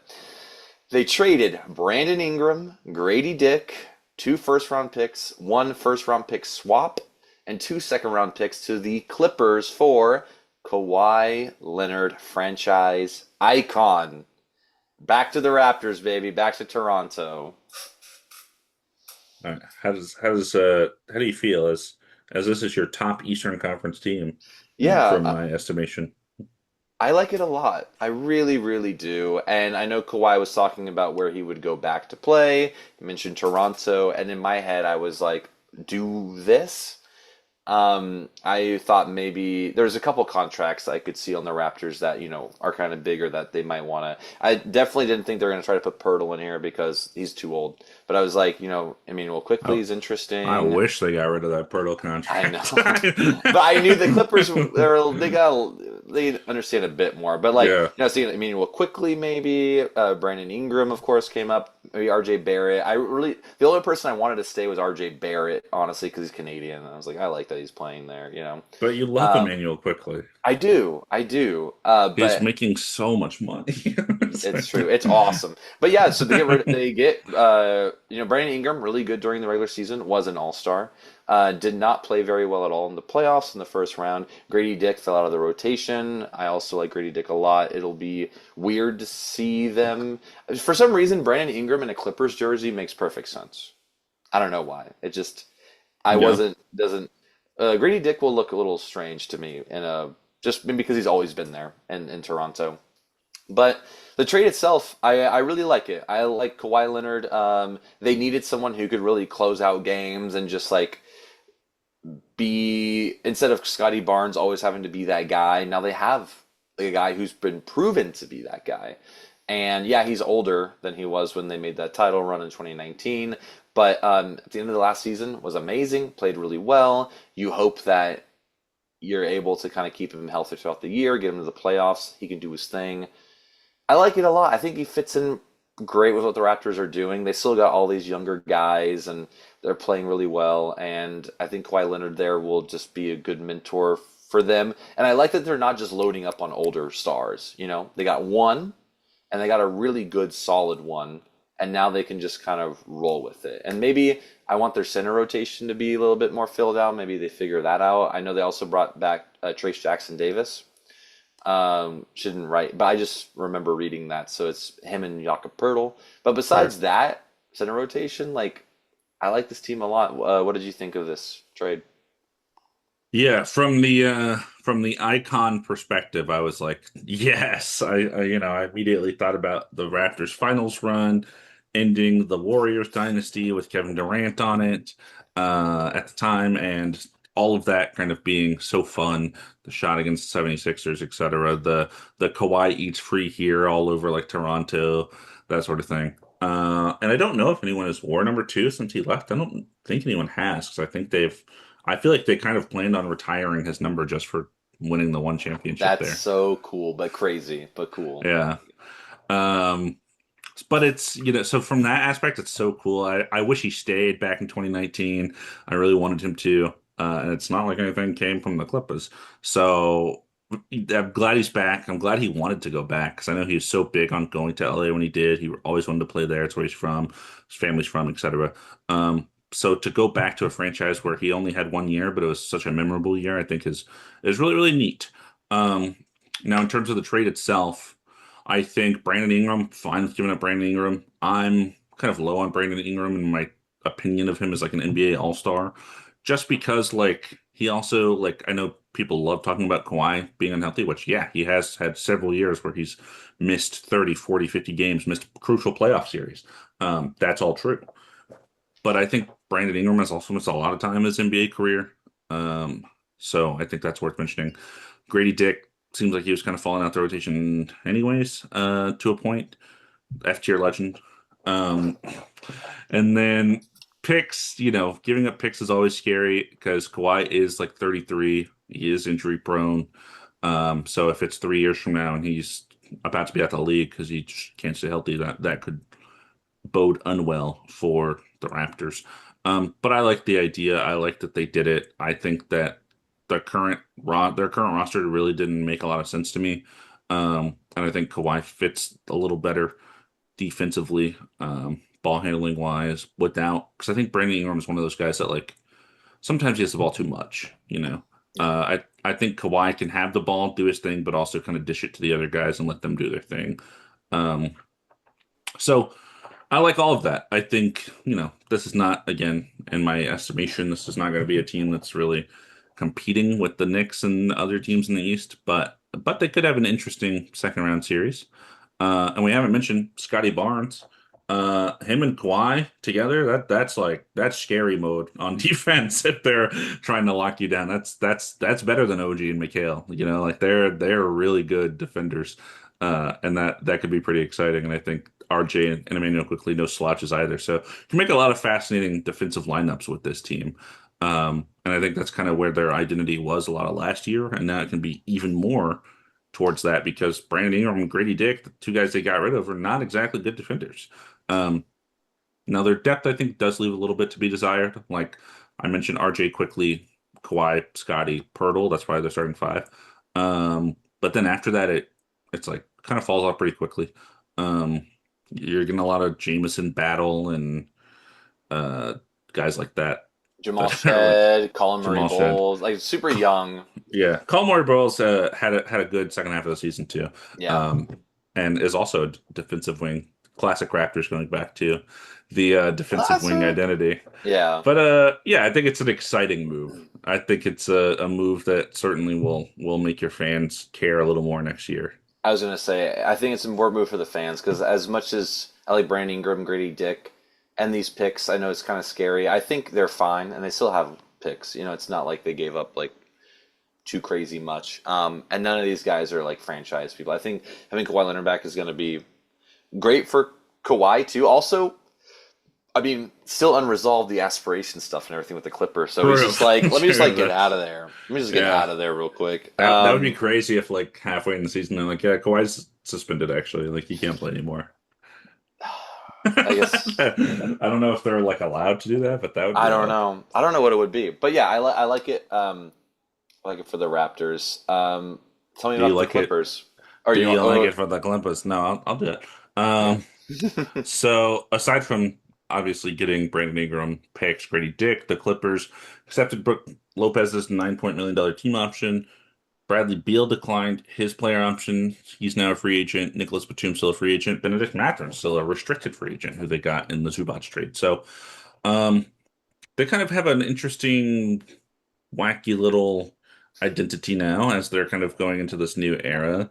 Brandon Ingram's going to be like their vet star. They have Garland. Interesting. Um, they hopefully will still have Mathurin. I think you acquired him in the Zubac trade. I hope that they would keep him. But then aside from that, there's not a lot of like guys that feel like they're super core to who this team is at the moment. So I'm not sure kind of what direction they're going to take. I feel like it should be a step back. Sucks for them. They don't control a lot of their own picks. Obviously, the Thunder have a lot of those, so that'll be fun to see going forward.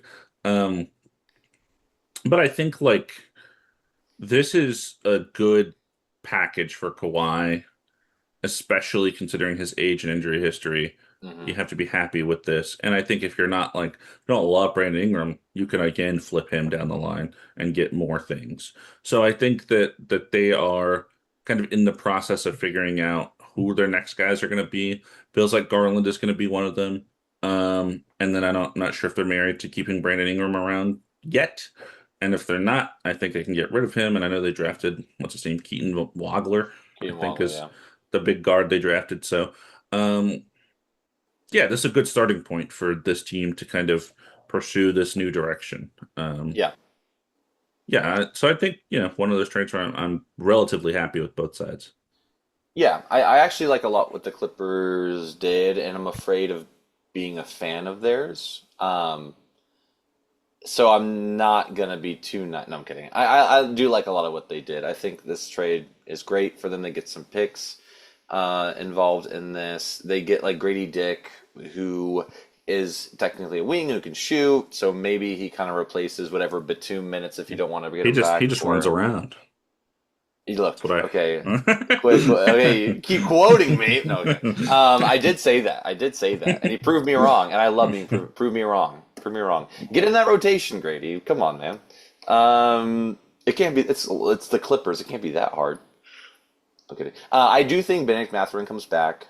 I think they're just kind of like waiting around to see if there's other interest going around that way. I don't think Batum comes back. I don't think Bradley Beal comes back. Brooke Lopez team option surprised me because I was like, you got He's all these old. young guys. He's That like, guy's he's old. not 40, but he's 30 something. He's He 38. moves like he's 40, that's for sure. Yeah, so I was like, I don't know if that's maybe like they package him for something maybe later because like I think people would like him on a team, but it doesn't make sense for me on the Clippers, especially starting when you got Yaxel Niedenhauser or something. There you go. Like you got like it's part of his name at least. You got like a young center already you could develop, so it's like Brooke Lopez coming off the bench, sure. Maybe team guy like has won a championship, so maybe you have at least one guy around. It's like, hey, let's lock in, guys. But yeah, I Hmm. like what the Hmm. Clippers did. I did it, and I think Brian Ingram's again. He fits the Clippers mold to me, so I don't hate it at all. I like what the Clippers did. I think this is one of those trades where I'm kind of like I think it's a win-win, in this like Yeah. respect. I kind of don't think like you know I think we'll see how the season turns out, but like as it is stands right now, I like it. Yeah, me Um, too. yeah, Pistons. Talk about Jared's Pistons. All right, so a Let's hit l- Jared in. Let's call him up real quick. all right, here we go. Hello. They re-signed Javante Green to 1 year, $3.95 million deal. They re-signed Kevin Herter to a 3 year, $27 million deal. Traded 2 second-round picks to the Thunder for Isaiah Joe. Huge win. That's huge. Signed John Collins to a 3 year, $51 million deal. And then the big thing, Jalen Duren, still a restricted free agent. He did say he's not happy with what he's being offered. His playoff performance wasn't probably as good as Detroit wanted, so that's why they're kind of lowballing him, but he thinks he should get the max. Teams are seeing if they could offer him that. I know Lakers were linked. It's not going to be us. I don't know. What was the other? There was one more team. The Kings were team. Kings. That Sabonis wanted. They were like, we want to give you Sabonis for Duren, and the Pistons were like, I agree. no, I'm No, that's good. I'd good. rather give Duren a max than take on that's the bonus contract, and it doesn't really fit the player that Cade Cunningham needs to play with either. So, um, I thought giving 3 years, 27 million to someone who didn't really play in the playoffs was interesting, but 9 million is not crazy for a year. Getting Isaiah Joe is a huge win. I like that a lot. That was great. And bringing in John Collins, I think underrated season last year because he was on the Jazz. Yep. Yeah, okay. 3 year, $51 million. Cool. You don't have Isaiah Stewart anymore. You bring him in. I think he's a bit more consistent. Like I like Isaiah Stewart. We like him here. But John Collins is just a bit more seasoned and I think can do a lot of what maybe not as defensively as much, but offensively can kind of do just as much for them. And yeah, bring back Duren. I don't know what the deal will look like. But yeah, again, I'd rather have him on a max than like get some aging center that has had injury issues. But how do you feel about these signings? There's one that I hate. Do you know which one it is? I'm going to guess the Kevin Herter one. It is the Kevin Huerter one, and you illustrated it perfectly. He basically didn't play at all in their playoff rotation, and then they pay him $9 million a year, and they're already a team who is trying to save money, not pinch pennies, not give Duran the max. Why give this guy $27 million then if he's not going to play for you? Um, I like Javante Green. You already mentioned Isaiah Joe. Great trade because I think the Pistons need shooting more than anything, and that guy can shoot the ball. So great. And John Collins can also shoot better than Isaiah Stewart, so that's part of that. And I also mentioned, I think in our text with Jared, he offers kind of this verticality as well, this rim Mm. running that I think Cade will thrive off of in the pick and roll, throwing up lobs and stuff like that. Because Duran and Isaiah Stewart and those guys just not really a big part of their game, um, catching lobs in the air and stuff. So that's kind of interesting. And without Tobias Harris, I think he can kind of do some of what Tobias Harris does from a shooting standpoint. I don't think he's as good of a shooter as Tobias Harris. He's also not as good of a ball handler as Tobias Harris. Probably a little better defender than Tobias Harris at this point in their respective careers. And just can't create for himself. I think Tobias is good All at right. that. That's like the only other. But a lot of the things I think I agree with. Yeah. Yeah.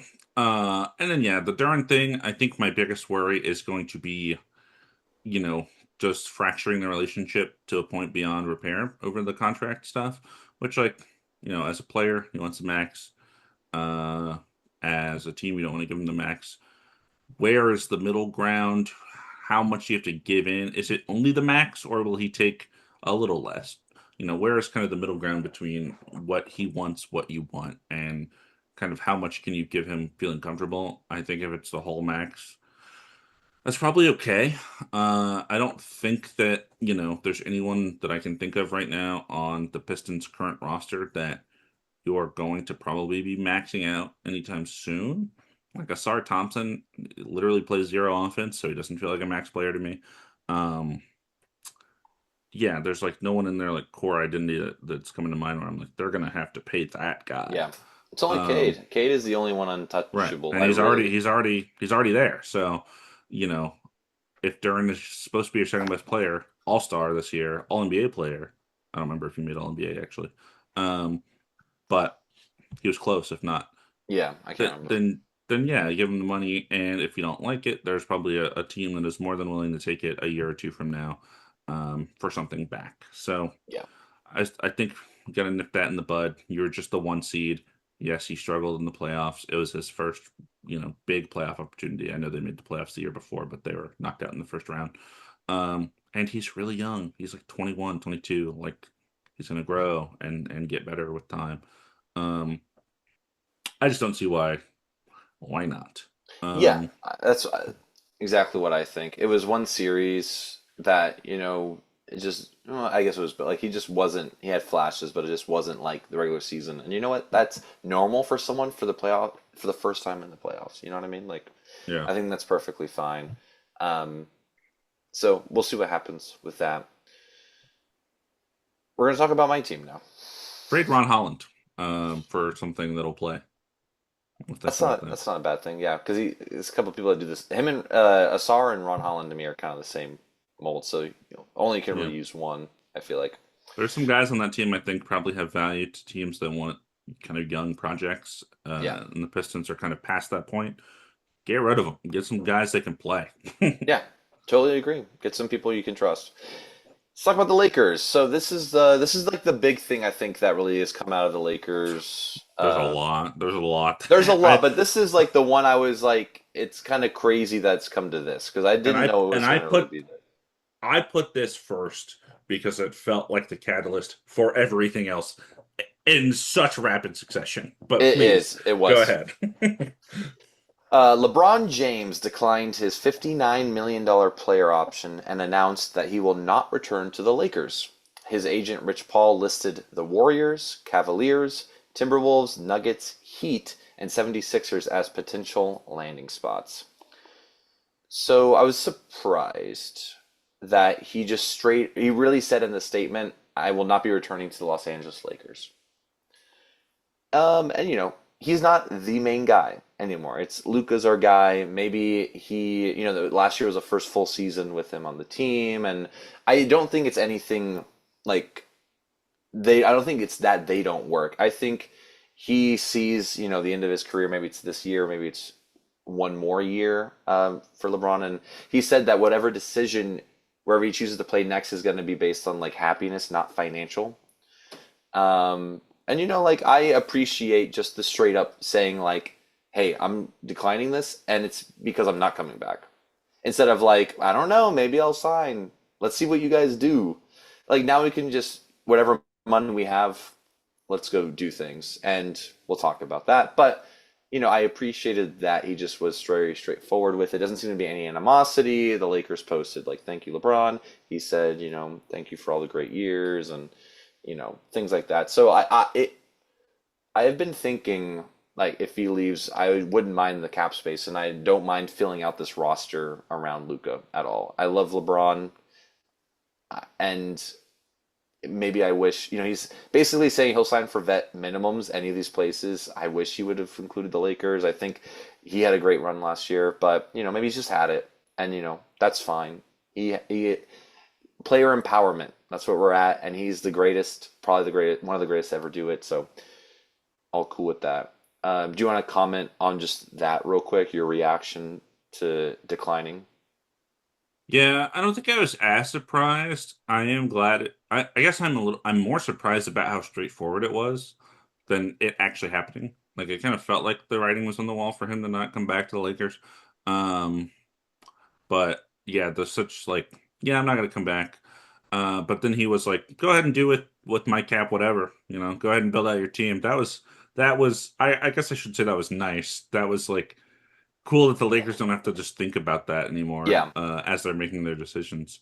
Um, I think that for me, the reason that comes to mind is not because Luca is there, but I think it's because they traded for Luca without consulting the almighty LeBron himself. Got rid of Anthony Davis, who's a close friend of his, of course.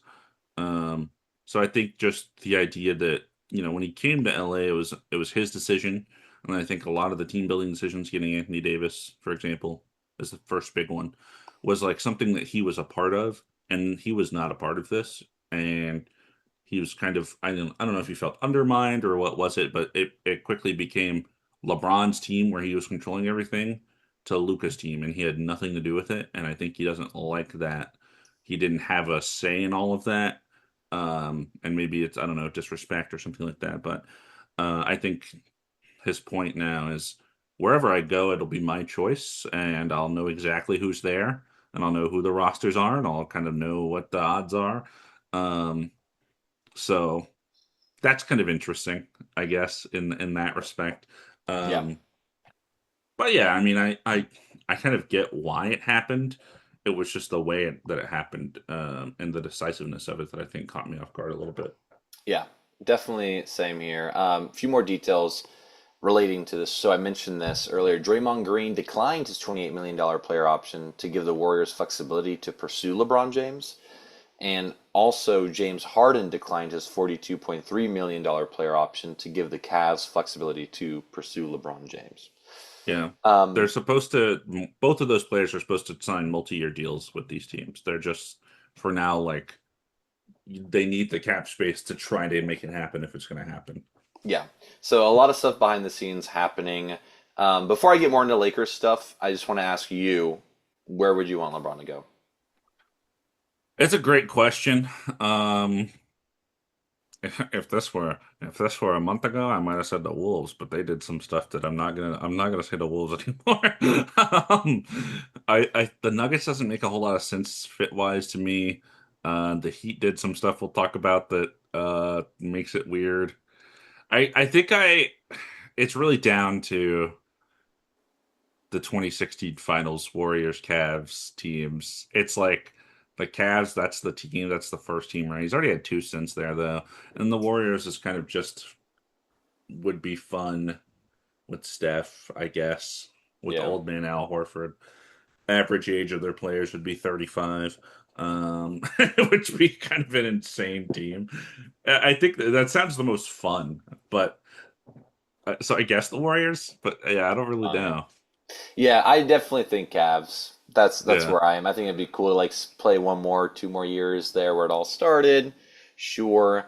76ers would be pretty crazy. That would be Especially so with random. a lot of what they did to that team would be kind of stacked. So we'll see. But yeah, I think Warriors Cavs are kind of the front runners for me when it comes to that. But let's talk about the rest of what the Lakers did. So we know LeBron's not coming back.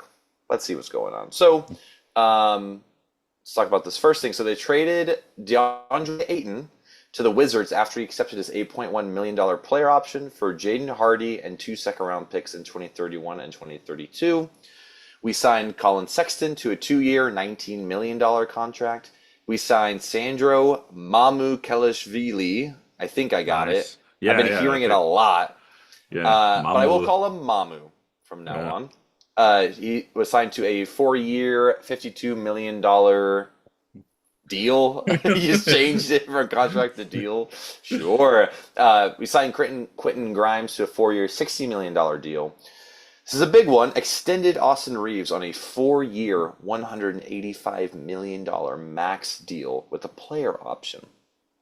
And the other big one, we acquired Walker Kessler on a 4-year, $130 million deal in a sign and trade with the Jazz, in which we gave up two unprotected first round picks in 2031 and 2033, and two first round pick swaps in 2028 and 2030. And lastly, just to mention, Rui Hachimura is still a free agent. So I'll go quickly kind of through it. DeAndre Ayton, I guess he didn't want to be a backup because he would be a backup to Walker Kessler for sure. I think I liked the rotation with Walker Kessler, DeAndre Ayton. Odds are Walker Kessler will have some injury things like here and there, so I don't think DeAndre Ayton would never start. So kind of miss that from him. Jaden Hardy coming in, we have too many guards already, so don't love that. I like Colin Sexton. We like him. He's a microwave. He could shoot, but he fits that same kind of player we always seem to get. Malik Monk. We got Lonnie Walker the fourth. Like these guys that we just kind Yeah. of bring in and then have them Gabe score. Vincent. Gabe Vincent, Kendrick Nunn. Remember him? Yeah. I saw And a it's video of like, him getting into a fight overseas in a locker room. mm, how they've fallen, the mighty. But I think so he was in the right, to be fair, but yeah. yeah. Anyway, you don't need to fight. I like Mamu. Way too big of a deal. 4 years, 52. Oh, all of these, by the way, Colin Sexton, Mamu, Quentin Grimes, and Austin Reeves, all have a player option. Mm. All four. No team options. all player options. Jaden Hardy does have a team option for his. Let's go. Yeah. Yeah, so Mamu I like on the team. Spent too much. I like Quentin Grimes. We needed a ball handler. Spent too much. Austin Reeves, Max. I like Austin Reeves so much. And it's a lot of money for Austin Reeves. And we're banking on him basically like you're unlocked now. You're not behind. Like it'll never be like Luca, LeBron, Austin Reeves. It is gonna be Luca, Austin Reeves. We're counting on you. You know? Basically. Go be the all-star that people were saying you could be. And I think it's there. It can be there. Walker Kessler, we usually you give too much money or too many picks, and we did both. So I'm not. I got to see what this team looks like. I'm not. I like the players. I just don't like the deals. I like Rui a lot somehow. I don't know if we were able to bring him back. That'd be cool. But I just don't know how we compete. Like I think we're. I mean, I didn't have faith in last year's roster that much, and we were able to be like the 30 seed. So, maybe, that is the power of Luka. So as long as he's healthy and Austin Reeves is healthy and Walker Kessler is healthy, like I think we're good. But from someone outside looking in, what do you think of all these signings? Oh, brother, was it a lot. I love Ayton opting in and then getting traded to the Wizards of all places is hilarious to me. Um, Now they have Alex Sarr, AJ DeMonte, and DeAndre Ayton. They got some large men over there. Anthony Um, Davis. Anthony Davis. Three of those guys are number one picks, by the way. So that's exciting. Um, that trade is whatever. I mean, I did not like watching DeAndre Ayton really ever. So on the Lakers at least, it's just, Mm. I don't know. I just the way he plays, just not like cohesive to winning basketball. Not like a big screen setter, taking floaters and stuff. Yeah. Just didn't make sense to me. I'm a Colin Sexton apologist, so great. Love Colin Sexton. Fine deal. The Mamu deal. Boy, did I not like that deal. Man, 50 million, 4 years. Mamu is kind of a fun guy in Toronto, but I think the thing I worried the most about with him, because he's a floor spacer, that's great. But you're already starting three white guys who don't play, two of them who don't play defense very well. Um, Mamu, that brother is slow on his feet. He cannot like rotate on the perimeter. If he gets switched out there on the people, he's just cooked. And then your other guys are Luca and Austin Reeves who are not great defenders. Um, Max for Austin Reeves is a lot of money. It's a lot of money. Less than Trae Young. That's good. Um, where are they at in terms of players? I'd probably take Austin Reeves right now. So that's good. Walker Kessler. Okay.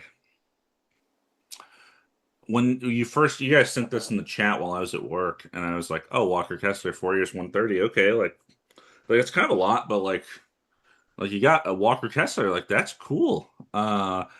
And then I did not know because I don't think it was mentioned. I go back and look at this later.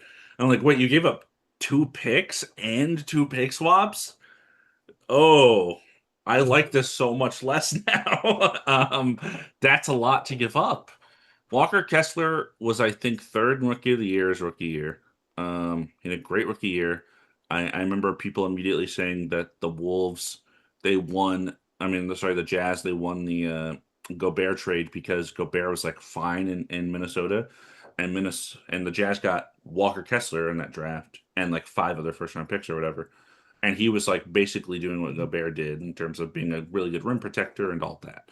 Because he had a great rookie year, kind of had a sophomore slump, and then was injured after the first game of all last year. So we don't even really know what he is like now at the moment. He hasn't played in a long time. So that scares me, and I hope he's a really good rim protector. But I do think something that's going to be missing, and you are already kind of missing it with your current roster, but not not a rim runner, not a lob guy. I think Luca really needs a guy like that. You don't really have anyone like that because I don't even know who your backup center is right now. I don't know if they're going to run Mamu at the backup five. I'm not sure. He's like 6'9". and he's way too slow to be a power forward. So maybe that's the plan. But he's also not a rim runner, so you're missing that. And I think you overpaid for Walker Kessler. I like Quentin Grimes. I think 15 million a year is fair for him. He seemed to kind of lose a little bit of favor in the Sixers rotation, but when he played, I thought he was really good. So, um, I think that can be kind of, your sixth man of the year kind of player maybe on your team. Uh, hate that you don't have Rui. You got all that cap space. You didn't bring Rui back. It's been like your second, third best player, like the last three playoff runs. So I'm kind of shocked that he's not there at the moment because he's been really good. And I think he also brings some of that defense that a lot of your team, like Jaden Hardy, Colin Sexton, Mamu, Quentin Grimes, Austin Reeves, all bad defenders. Just nobody's defending except Walker Kessler at the rim, and aside from that, it's nothing. Who is your starting five? I don't know. It's Luka, Austin Reeves, and Kessler. Who are the other two?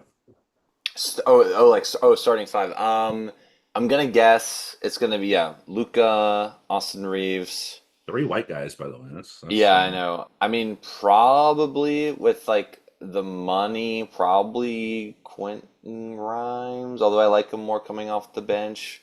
I mean, Jared Vanderbilt maybe at the four because we need defense, and then Walker Kessler. I don't like Mm. that. I'm looking at the Depth chart. ESPN's projected starting depth chart for you. Yeah, They got Luca, Reeves, Grimes, Jake LaRavia. Arabia. Well, that would be four white guys. That would be wow. No trust. Dalton Connect. Let's play basketball again. Come on, let's go. Hey, remember how to make threes? Can you play defense, please? Yeah, no, Drew I know. Drew Timmy, stand up.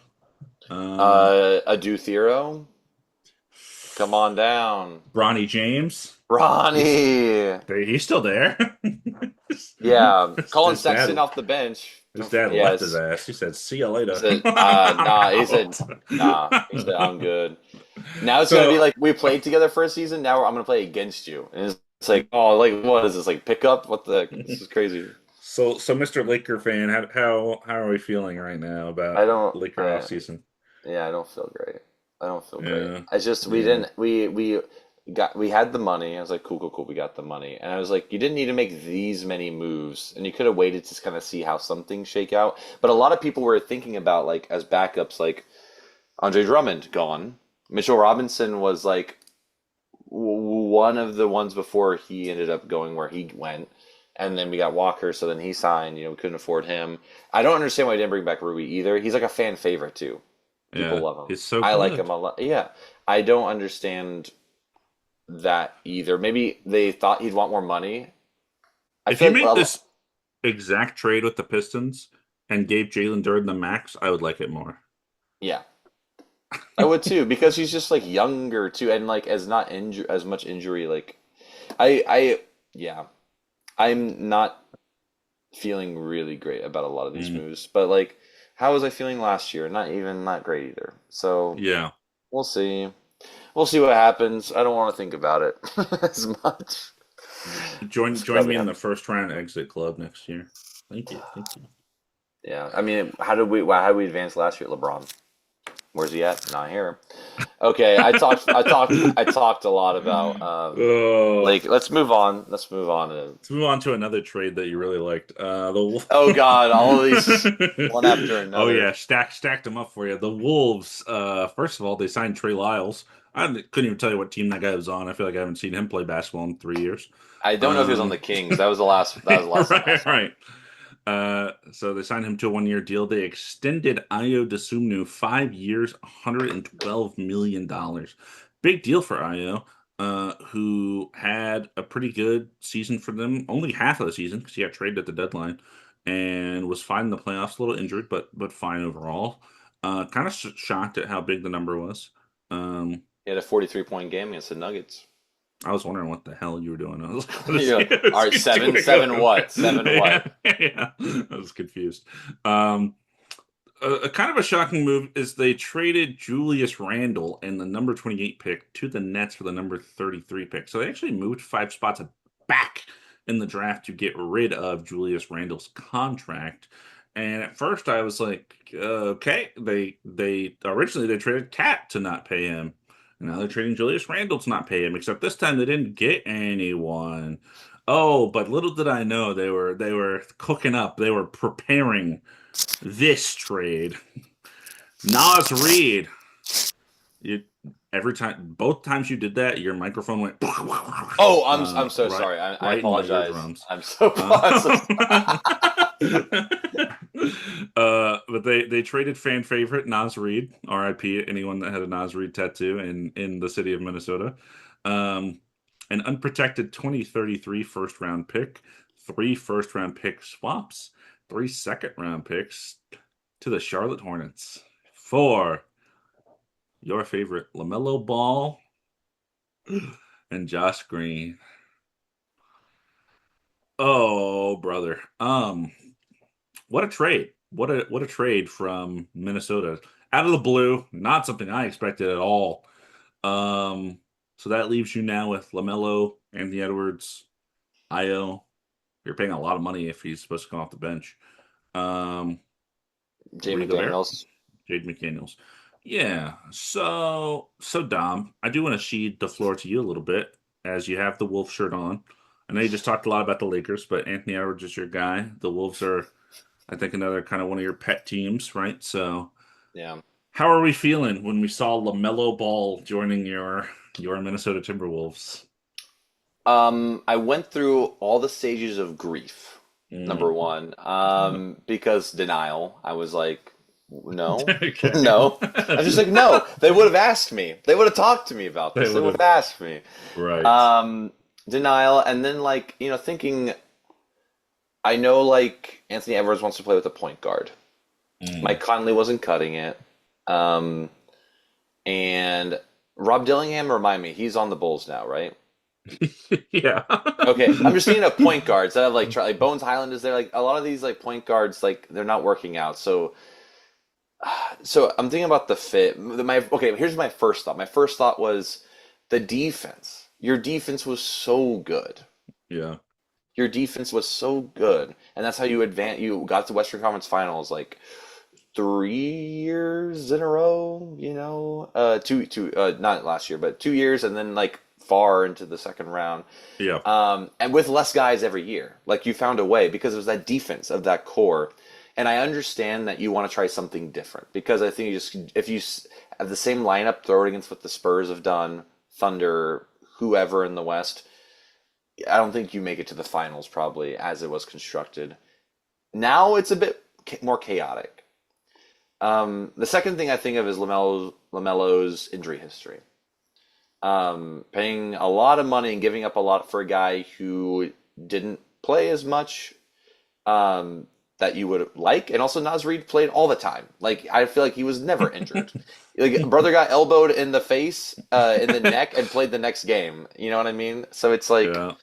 I don't love it from those perspectives, and I mean also giving up Julius Randle in that as well. So you're really depending on Io and then LaMelo and Anthony Edwards melding.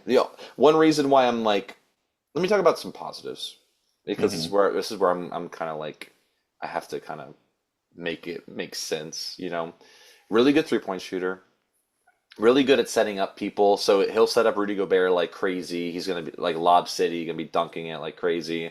Jaden McDaniels really good at defense. Rudy Gobert really good at defense. Maybe that's enough. Anthony Edwards really good at defense. Maybe that is going to still be good enough.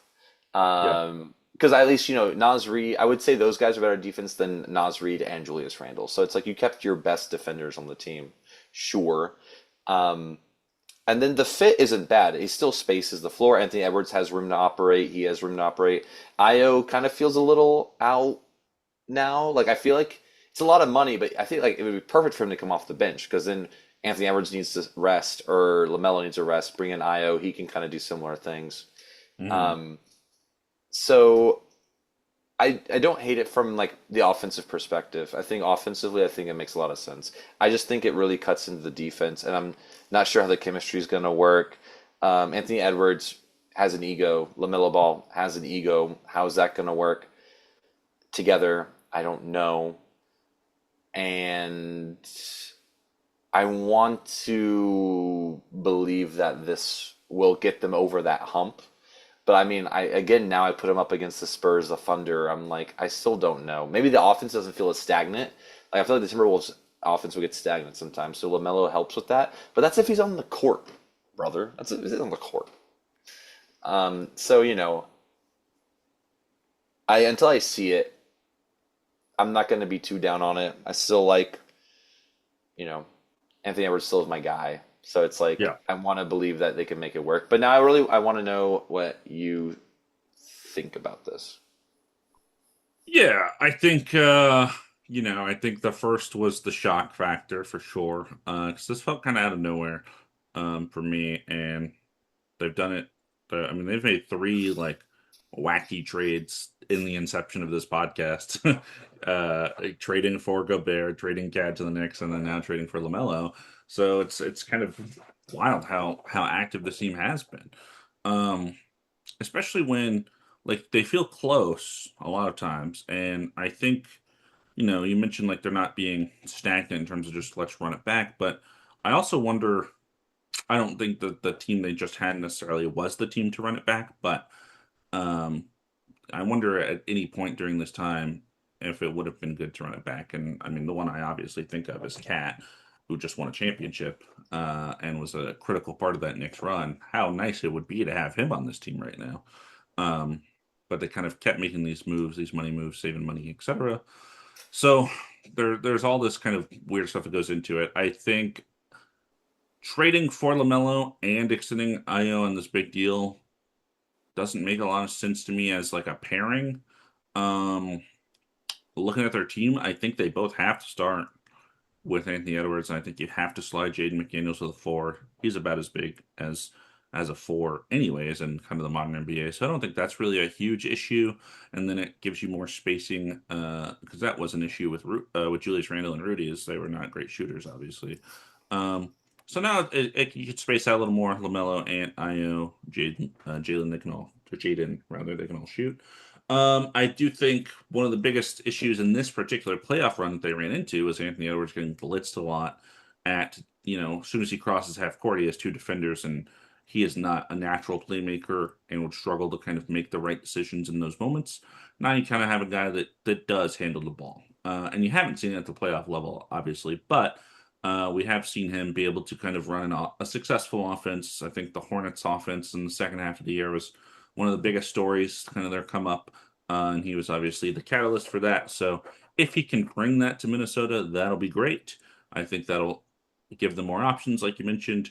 Um, and yeah, I think defensively to kind of counteract that concern, if the rest of their starting lineup is Anthony Edwards, I would assume Jaden McDaniels, Rudy Gobert, that's like four really good defenders around him, kind of like what the Knicks just did with Jalen Brunson. So that could work. And I think Lamelo does have the tools to be a good defender because he's tall and lanky.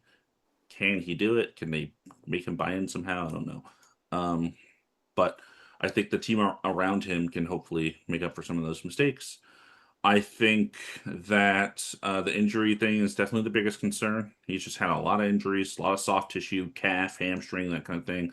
Those things typically linger. They typically repeat for people once they get them. So that does worry me to an extent of him staying healthy on the court. But this will be interesting. It'll be interesting to see. I do not like giving up Naz Reid, but him being kind of the biggest asset they gave up is okay, I think, for somebody who's been an all-star guard. Um, this means that Johan Bettinger, who they drafted in the first round last year, center, he needs to step up. They had three big guys, and they have one, so he's going to have to step up. But and then the depth past that is questionable. It's Terrence Shannon Jr.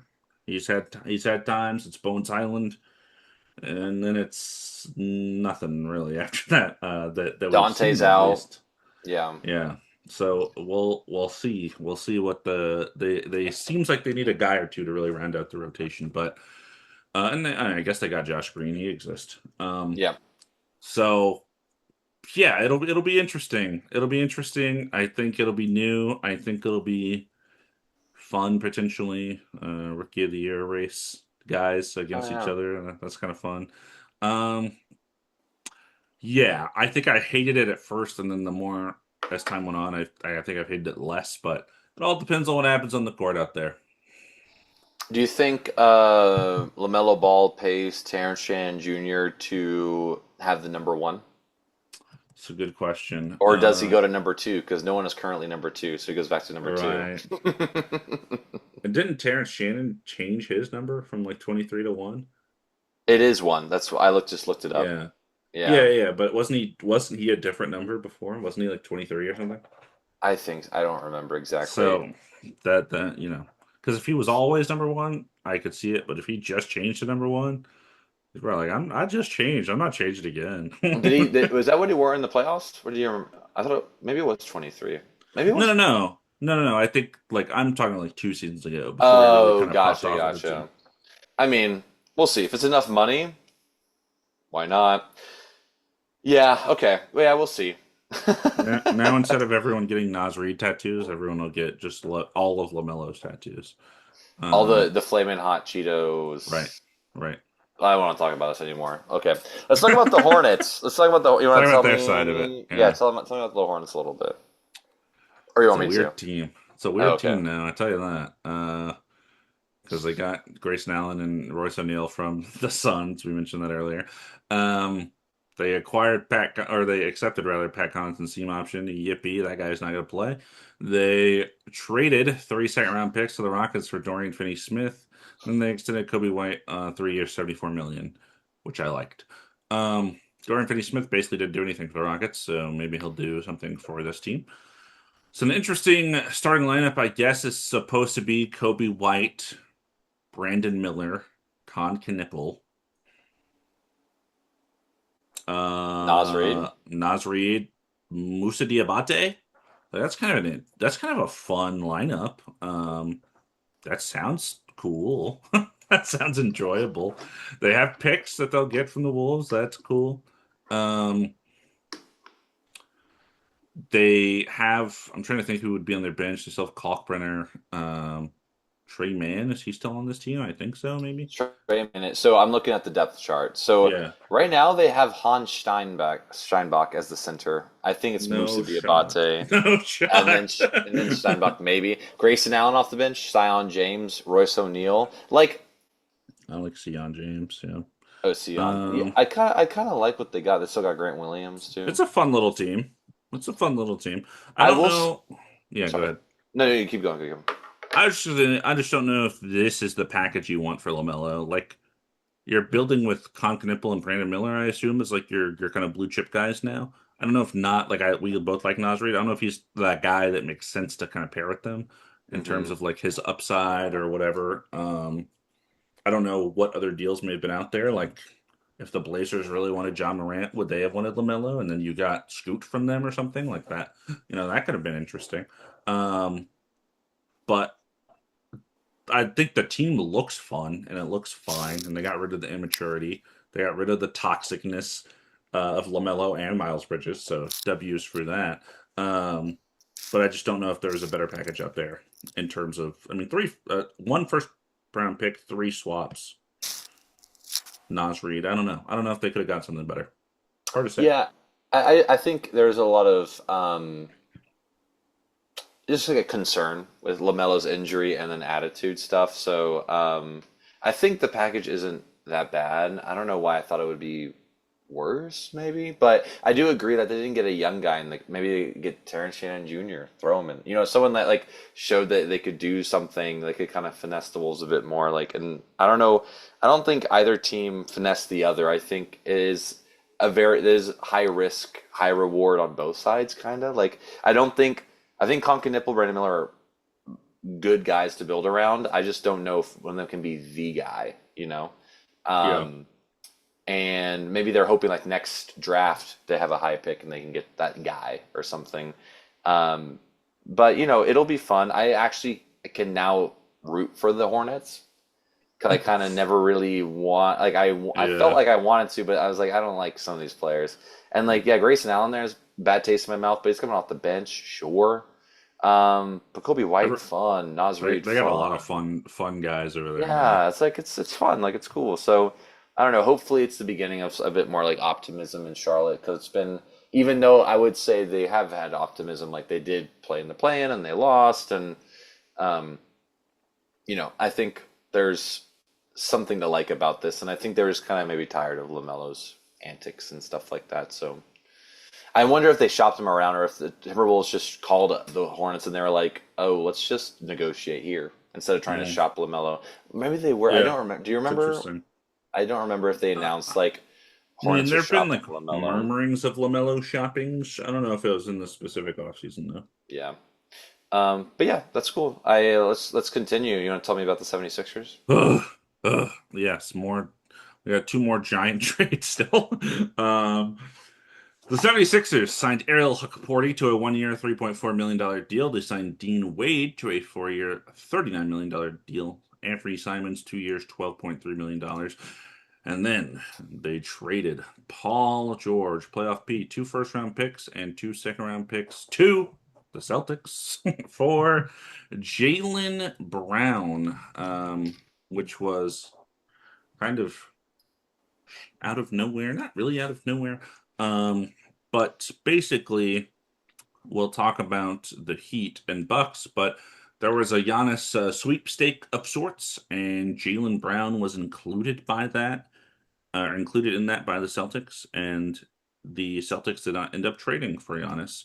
So then Jaylen Brown felt kind of betrayed because a lot of his career, I think, he has kind of been in these trade talks. Will the Jays work together? Are they good enough together? And Tatum was kind of always the guy that was like, well, yeah, Tatum's awesome, but what about the other guy? And I think Jaylen Brown was kind of finally tired of that narrative then being included in the Giannis sweepstakes when, to his defense, he was just the best player on their team. He was, I think, fifth or sixth in the MVP voting, led them to the two seed. Yes, it was a disappointing playoff exit. Um, all of that, though, was without Jason Tatum. And he was the guy. And even when Jason Tatum was there, he won conference finals MVP and finals MVP. So he's had moments in his career where I think he thinks he's, can be a 1A on a team and was kind of tired of it. And I think their relationship fractured to a point where it was just untenable. And so they got rid of him for Paul George and stuff. So we'll talk about the Celtics side in a second. But for the 76ers, obviously, I love them getting Jaylen Brown. That's great. Tyrese Maxey, Jaylen Brown, VJ Edgecombe. That's like a super exciting 1 to 3 in your starting lineup. Joel Embiid exists there still, I guess. And I don't know who their power forward is going to be, but that's pretty exciting. Four guys in your starting lineup. And they just knocked out the Celtics in the playoffs, so that's an even cooler part of this. The Paul George contract is bad, so they got rid of that, and they got rid of two first round picks to do it. But I think to get a guy like Jaylen Brown, who I think is about to turn 30, so he's right in his prime right now, and has had such a successful NBA career that, yeah, this is obviously a no brainer. Two first round picks, two second round picks, is fine. Turns 30 this year. Yep, that's what I felt. I like Huck Porty. It's spot minutes for the Knicks. And their center Joel Embiid is not always the healthiest guy, so they need some backup there. I like Anthony Simons, 2 years, 12 million. Boom, that's good. He'll come off the bench. He'll score for them. Like that a lot. Dean Wade, I don't know about this contract. I don't know about 4 years, 39 million. I like Dean Wade, but like I just don't really get it. When you had Kelly Oubre and you let him go for a lesser contract than this, so why don't you just keep Kelly Oubre? That guy's better than Dean Wade. I don't I don't really understand that. I just 10 million feels a lot for Dean Wade. He also gets injured a lot, and when he does play, it's like he's fine, but he's not like your team has not changed because Dean Wade is on it.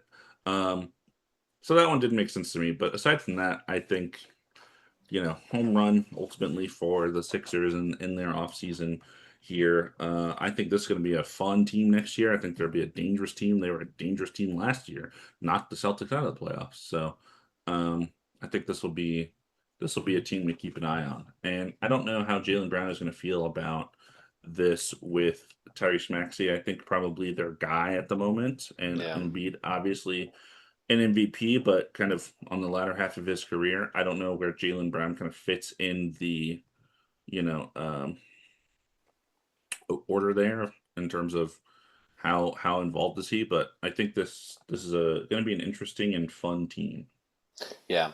Love this for the 76ers, obviously. I think they basically gave up nothing of too much value. Like we'll see what those picks turn into, but like to get a borderline MVP in the door and Finals MVP and NBA champion for a guy, yeah, who's definitely past his prime, easy win.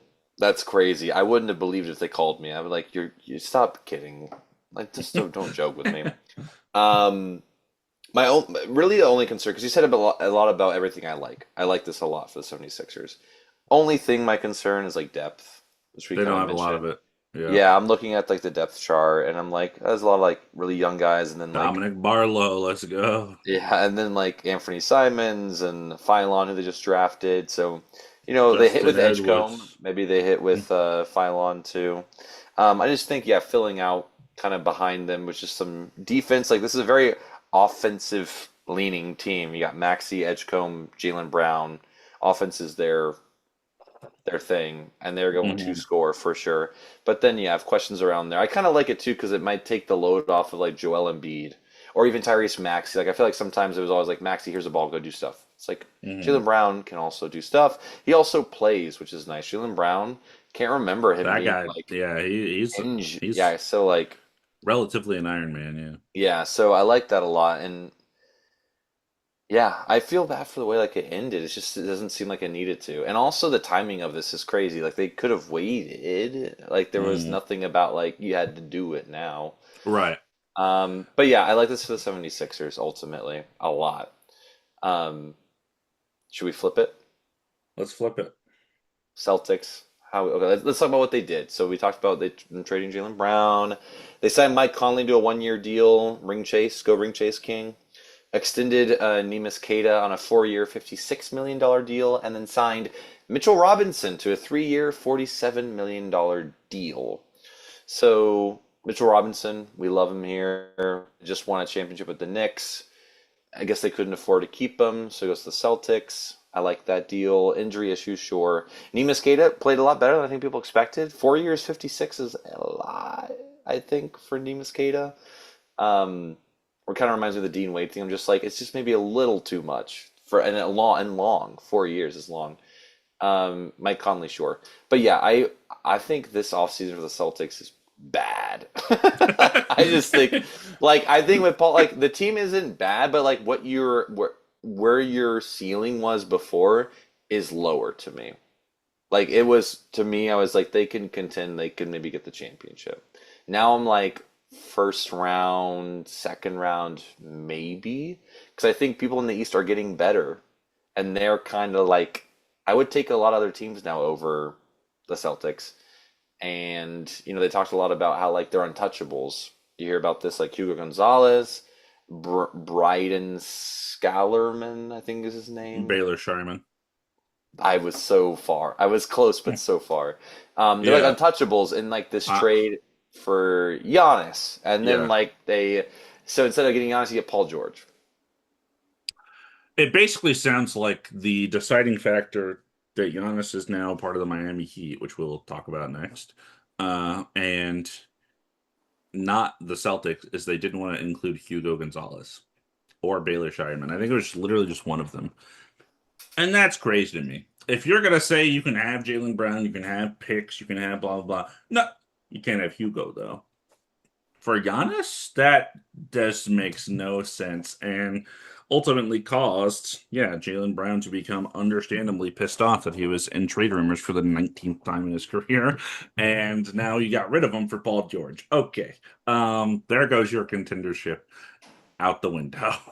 Also to a division rival. Yeah. Talk about you're Yeah. gonna see them 4 times. Philly's not that far from Boston. Like it's gonna be pandemonium. It's gonna be I'm crazy. I'm they already do like Philly Boston like matchups if like Jaylen Brown's first return to Boston is Christmas Day or something, I'm eating that up. I'm Dude, loving I'm that. waiting for a 50 ball from Jaylen Brown just cooking. On Jason Tatum's head. I also hate. Oh, Can we just talk about how much I hate the Celtics being like, I don't know if the Jays work. I don't know if the Jays work. they You guys literally won won a a title. championship. Won Oh a my title. God, you guys did the whole thing. You won a title. You got eliminated by the Knicks in the following year. Two games that were very close, by the way, that the Knicks won in the last minute. And Jason Tatum tore his Achilles. And then you had a sad exit this playoffs. But Tatum was not fully healthy from his Achilles. He didn't even play in game seven.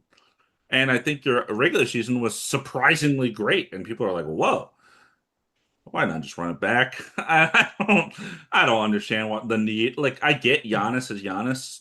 He's being traded. You want to try to get him.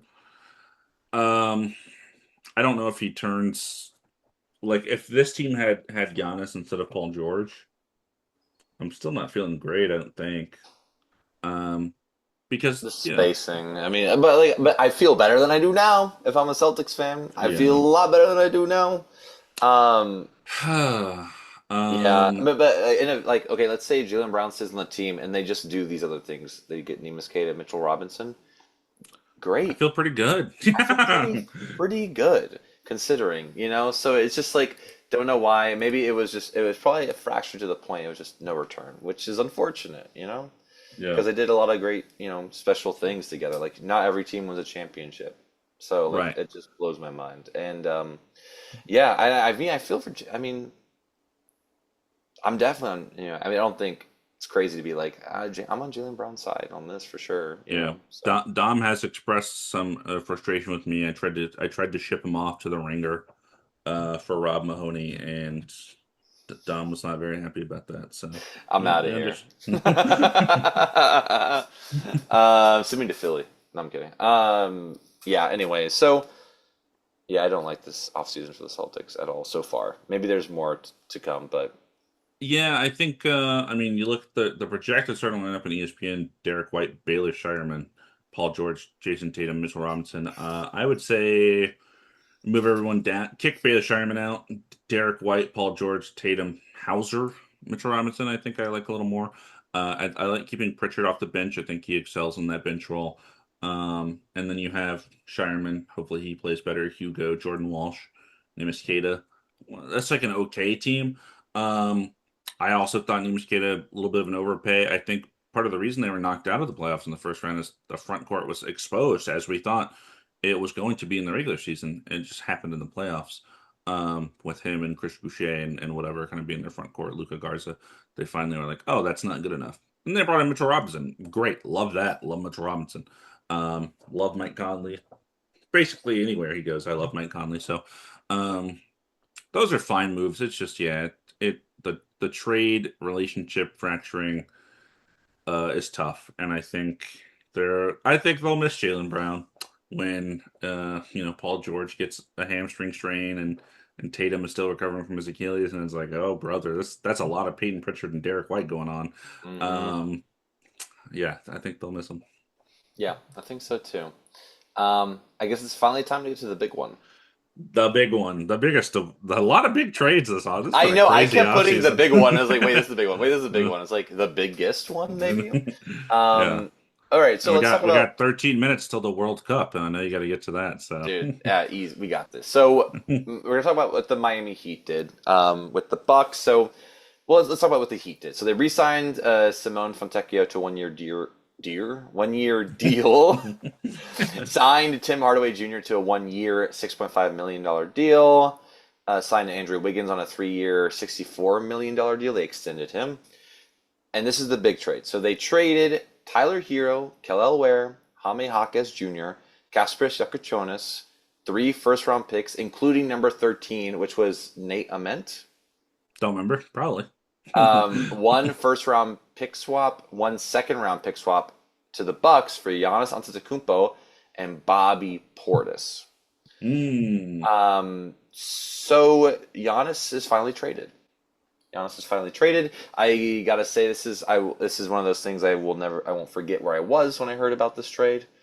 Mm. I was in a friend's recording studio helping her record a song, and I just got a text, I think from you or Jared. It was in that, like, it happened. Giannis is a Heat, and I was like, I gotta take 2 minutes. So You I said, went and hold like, on. I said, hold on, hey, hold on a second. Stop the I gotta read goddamn this. song right now. Um, and I gotta say, I actually like this trade on both sides.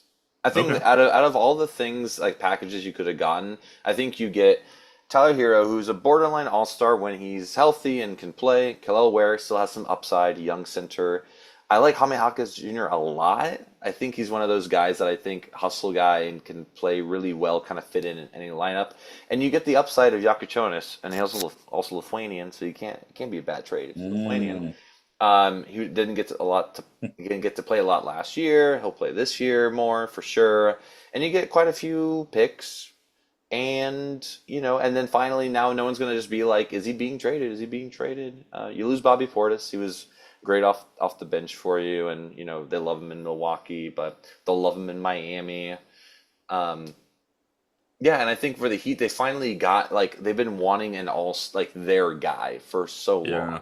You They know, struck out on Dame, on Donovan Mitchell, on so many people. all these. So they finally get Giannis, and I just hope he finally is happy. I don't think the Heat are like contenders this year because that depth chart is crazy. The defense is gonna be insane. You got Davion Mitchell, Giannis, Bam Adebayo, crazy. But then who's filling out those roles is like Pell Larson, Nikola Jovic. Yeah, yeah. It's like, Yeah, yeah.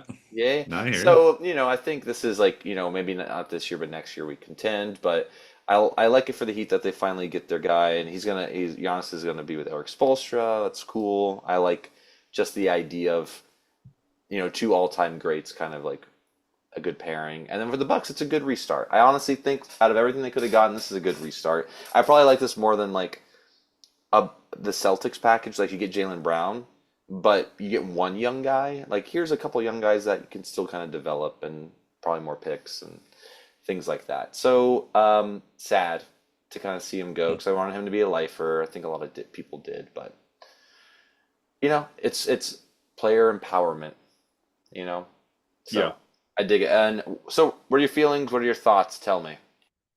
Yeah. My first kind of feeling was another case of maybe 1 year too long. I think last offseason you probably could have found an insane trade package for Giannis that would have been really, really nice. This year he was kind of banged up, didn't play a lot.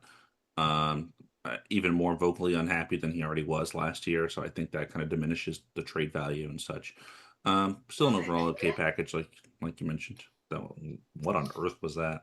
Sorry, I was just Um, pulling up the England Mexico game. This is a you're getting ready. timestamp. Yeah, just when no, I'm not just when the time comes. There you go. Um, I think that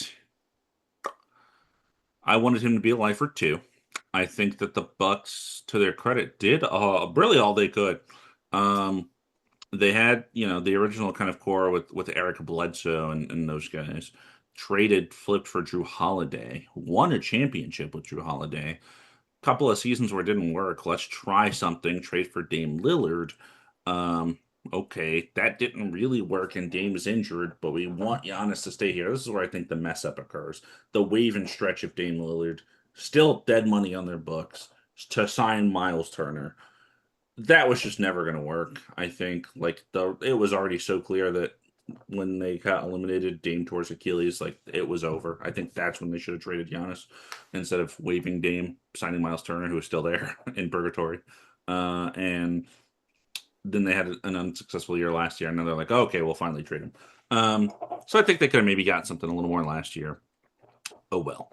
But for the Heat standpoint, like Fontecchio, like Tim Hardaway Jr. a lot. I think he had a bounce back season last year, which was really good. Like Wiggins, I think Wiggins has been underrated. Even since he was like the second best player on that Warriors team that won the championship, I still think he's really good. So I like him being there. I think he even also can add to that defensive identity when he wants to.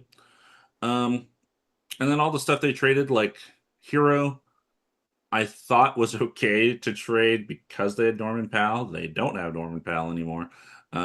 So they're kind of missing now both of their shooting, ball handling guards. So that's a little weird because I think Tim Hardaway Jr. is just a shooter. He's not much of a ball handler. Khalil Ware, young guy, shown a lot of spark. I guess they decided they want to try to contend in the near future, and that's the only way this makes sense. Because I do think he would make sense. The other part of this, the other way of this is instead of acquiring Giannis, trading like Bam and Wiggins, and like just really going super super young. I think that could have been fun too, but that's not the path they went. Jaime I like as well. Yaki Chonis didn't really have much to show you. 3 first round picks. It is a big package for a guy that is in his 30s, had injury history these last couple of years, soft tissue, calf, hamstring, that sort of thing, um, and plays very physically. So guys like that, typically get injured more. And I think that the rest of the depth chart does leave a little bit to be desired. I imagine Davion, Wiggins, Giannis, Bam, all 4 of those guys are definitely starting. One of those guys is an okay shooter. The rest, I'm not so sure. Um, so I don't know. Does that mean you have to start Tim Hardaway Jr. to get some shooting? Does that mean you start Jovic because you hope that he has figured out how to play basketball? Um, but and then the rest of them, Drew Smith, Pele Larson, uh, it's not great. Not great depth there. So yeah, I think like obviously you get Giannis, top 3 to 5 player in the world probably. He has to stay healthy, and the team has to figure out how to win around him without a lot of spacing. So both of those things definitely leave questions in my mind. I'm just so curious what it would have been, like I said, if they went the other way where they Hmm. go full rebuild. I think that could have been a lot of fun. Um, so yeah, that's my thought on the Heat. I think that probably not good enough, even with Giannis, to really be a serious contender now. And I don't know what they have to do in order to make that happen. And they gave up a lot. So if it doesn't work out, they're going to be screwed. It's again like I think it's like a next year, like this year, see how it goes, see what works, and then rethink what we change around that, moving Yeah. Wiggins or Bam. If like Bam and Giannis don't work out together, obviously I know Mr. 83, but Giannis is Giannis, so Right. got to keep him around. So we'll see. Um, Also, in addition to like the Buck stuff, they re-signed Usman Jang to 3 year, $17.5 million deal, and then Gary Trent Jr. is still a free agent. So Still out Bucks aren't there. contending. I mean, I think Bucks odds bottom 3 seed next year. You think? Oh, it's tough. I mean, they have Hero, they have Ware, like they have some respectable guys on this Hmm. roster. It'll be interesting to see how they do. You mentioned like the more I look at the package, I'm like, oh, and 3 first round picks. Okay, okay. Like Yeah, they did get a lot for Giannis. I think that if this trade were to be made last year, they could have gotten something better. yeah, Um, like they could have, because I think like all these guys are fine. I think there's potential with Ware and Jaime Jaquez to be like really good. I think Hero has been really good at times, but inconsistent. But I think like a player of Giannis's caliber, they could have gotten like a Jaylen Brown or like one of those like tier 2 younger all stars and more stuff. Um, but yeah, I think this will be a fun team. Are they going to be as bad as the Nets, the Wizards, teams like that? I don't know. We'll see. Miles Turner still under a contract, or is He's still there. he okay? He's kicking. He's kicking around. I forgot if he's a um, free agent or not. I guess he signed with a 4 year deal last year, so that makes yeah, sense. he signed a pretty big deal. Let me pull up the old Bucks depth chart for you. That'll be the last exercise of today. Let's do it. Phew. Ryan Rollins, Tyler Hero, Jaime Jaquez, Kyle Kuzma, Miles Turner. Mm, Okay. I don't know Then I who. have, Okay. yeah, no Khalil Ware in your starting lineup. Interesting. Kevin Porter Jr., Usman Jang, who I like that signing. I thought he did pretty good after kind of just getting dumped by the Thunder. Nate Hmm. Ament, you were right on that draft pick. Yakachonis is there. Jericho Sims kicking around. Torian Prince. Yeah, I got some. I had some questions for sure. I might just start Tyler Hero as the like point guard and I run like like, a huge lineup around it. But yeah, I mean, I like Ryan Rollins for defense in that backcourt for sure. My question marks come up like, you got to you know, get Ware in there somewhere. where, and then you're gonna play Kuzma. Like, I mean, at If this point, maybe you try to get his value up, but like, that's tough, man. yeah, I don't That's know. tough. Uh, I would rather play Yaki Jonas than Kevin Porter Jr. I'll tell you that much. yeah, yep, yep.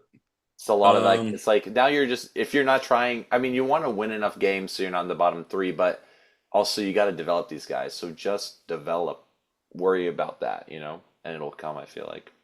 But we'll see. best, worst, just off the dome. Oh, like favorite, like off season so far, like Yeah, free agent. yeah. Uh, I okay. I like the Hornets. I like what the Hornets did a Okay. lot, and I like what the Raptors did a lot. I would say that's best. Best and Were best. All right. Oh, sorry, you want me to pick one? Okay, so I'll do this. Sorry. Okay, so if we're doing one, so best, I'll say Raptors. I Okay. like that a lot. And then worst, Celtics. Come on, man. That was tough. That was tough. I will say I'm gonna say best, and the thing I think of immediately is the Sixers, just getting Jaylen Brown for a whole lot of nothing. Worst, what's going on over there with the Lakers, Don? Yeah, don't worry. That was my number two. I was What's like, going on over there? you took the Celtics, and I was like, I don't want to say the same team. No, Um, Lakers was my first, and I was like, wait, hold up. One team just gave away an all like an MVP. So it's like, hold up. yeah, Yeah, so I would do that for sure. But there's still so much that can happen. So it'll be interesting to see what goes on. Take the it's World Cup shot. time. It's World It's Cup World time. I gotta get this Cup. guy out of here. I gotta get this guy. Here we go. Jesus Christ! I'm hitting my lamp. Hold on. You All right. got this. You got this. I'm absolutely fine with Money, it, Don. money. See, now I watched you make it. Last time you could have lied. I don't miss. I don't. Hey, Yep. everyone who Oh, listens, I had to update my Zoom. Who would have thunk? Hey. But whoa. yeah, thank you. I hope you enjoyed hearing us talk about these signings and on trades. So much crazy stuff has happened.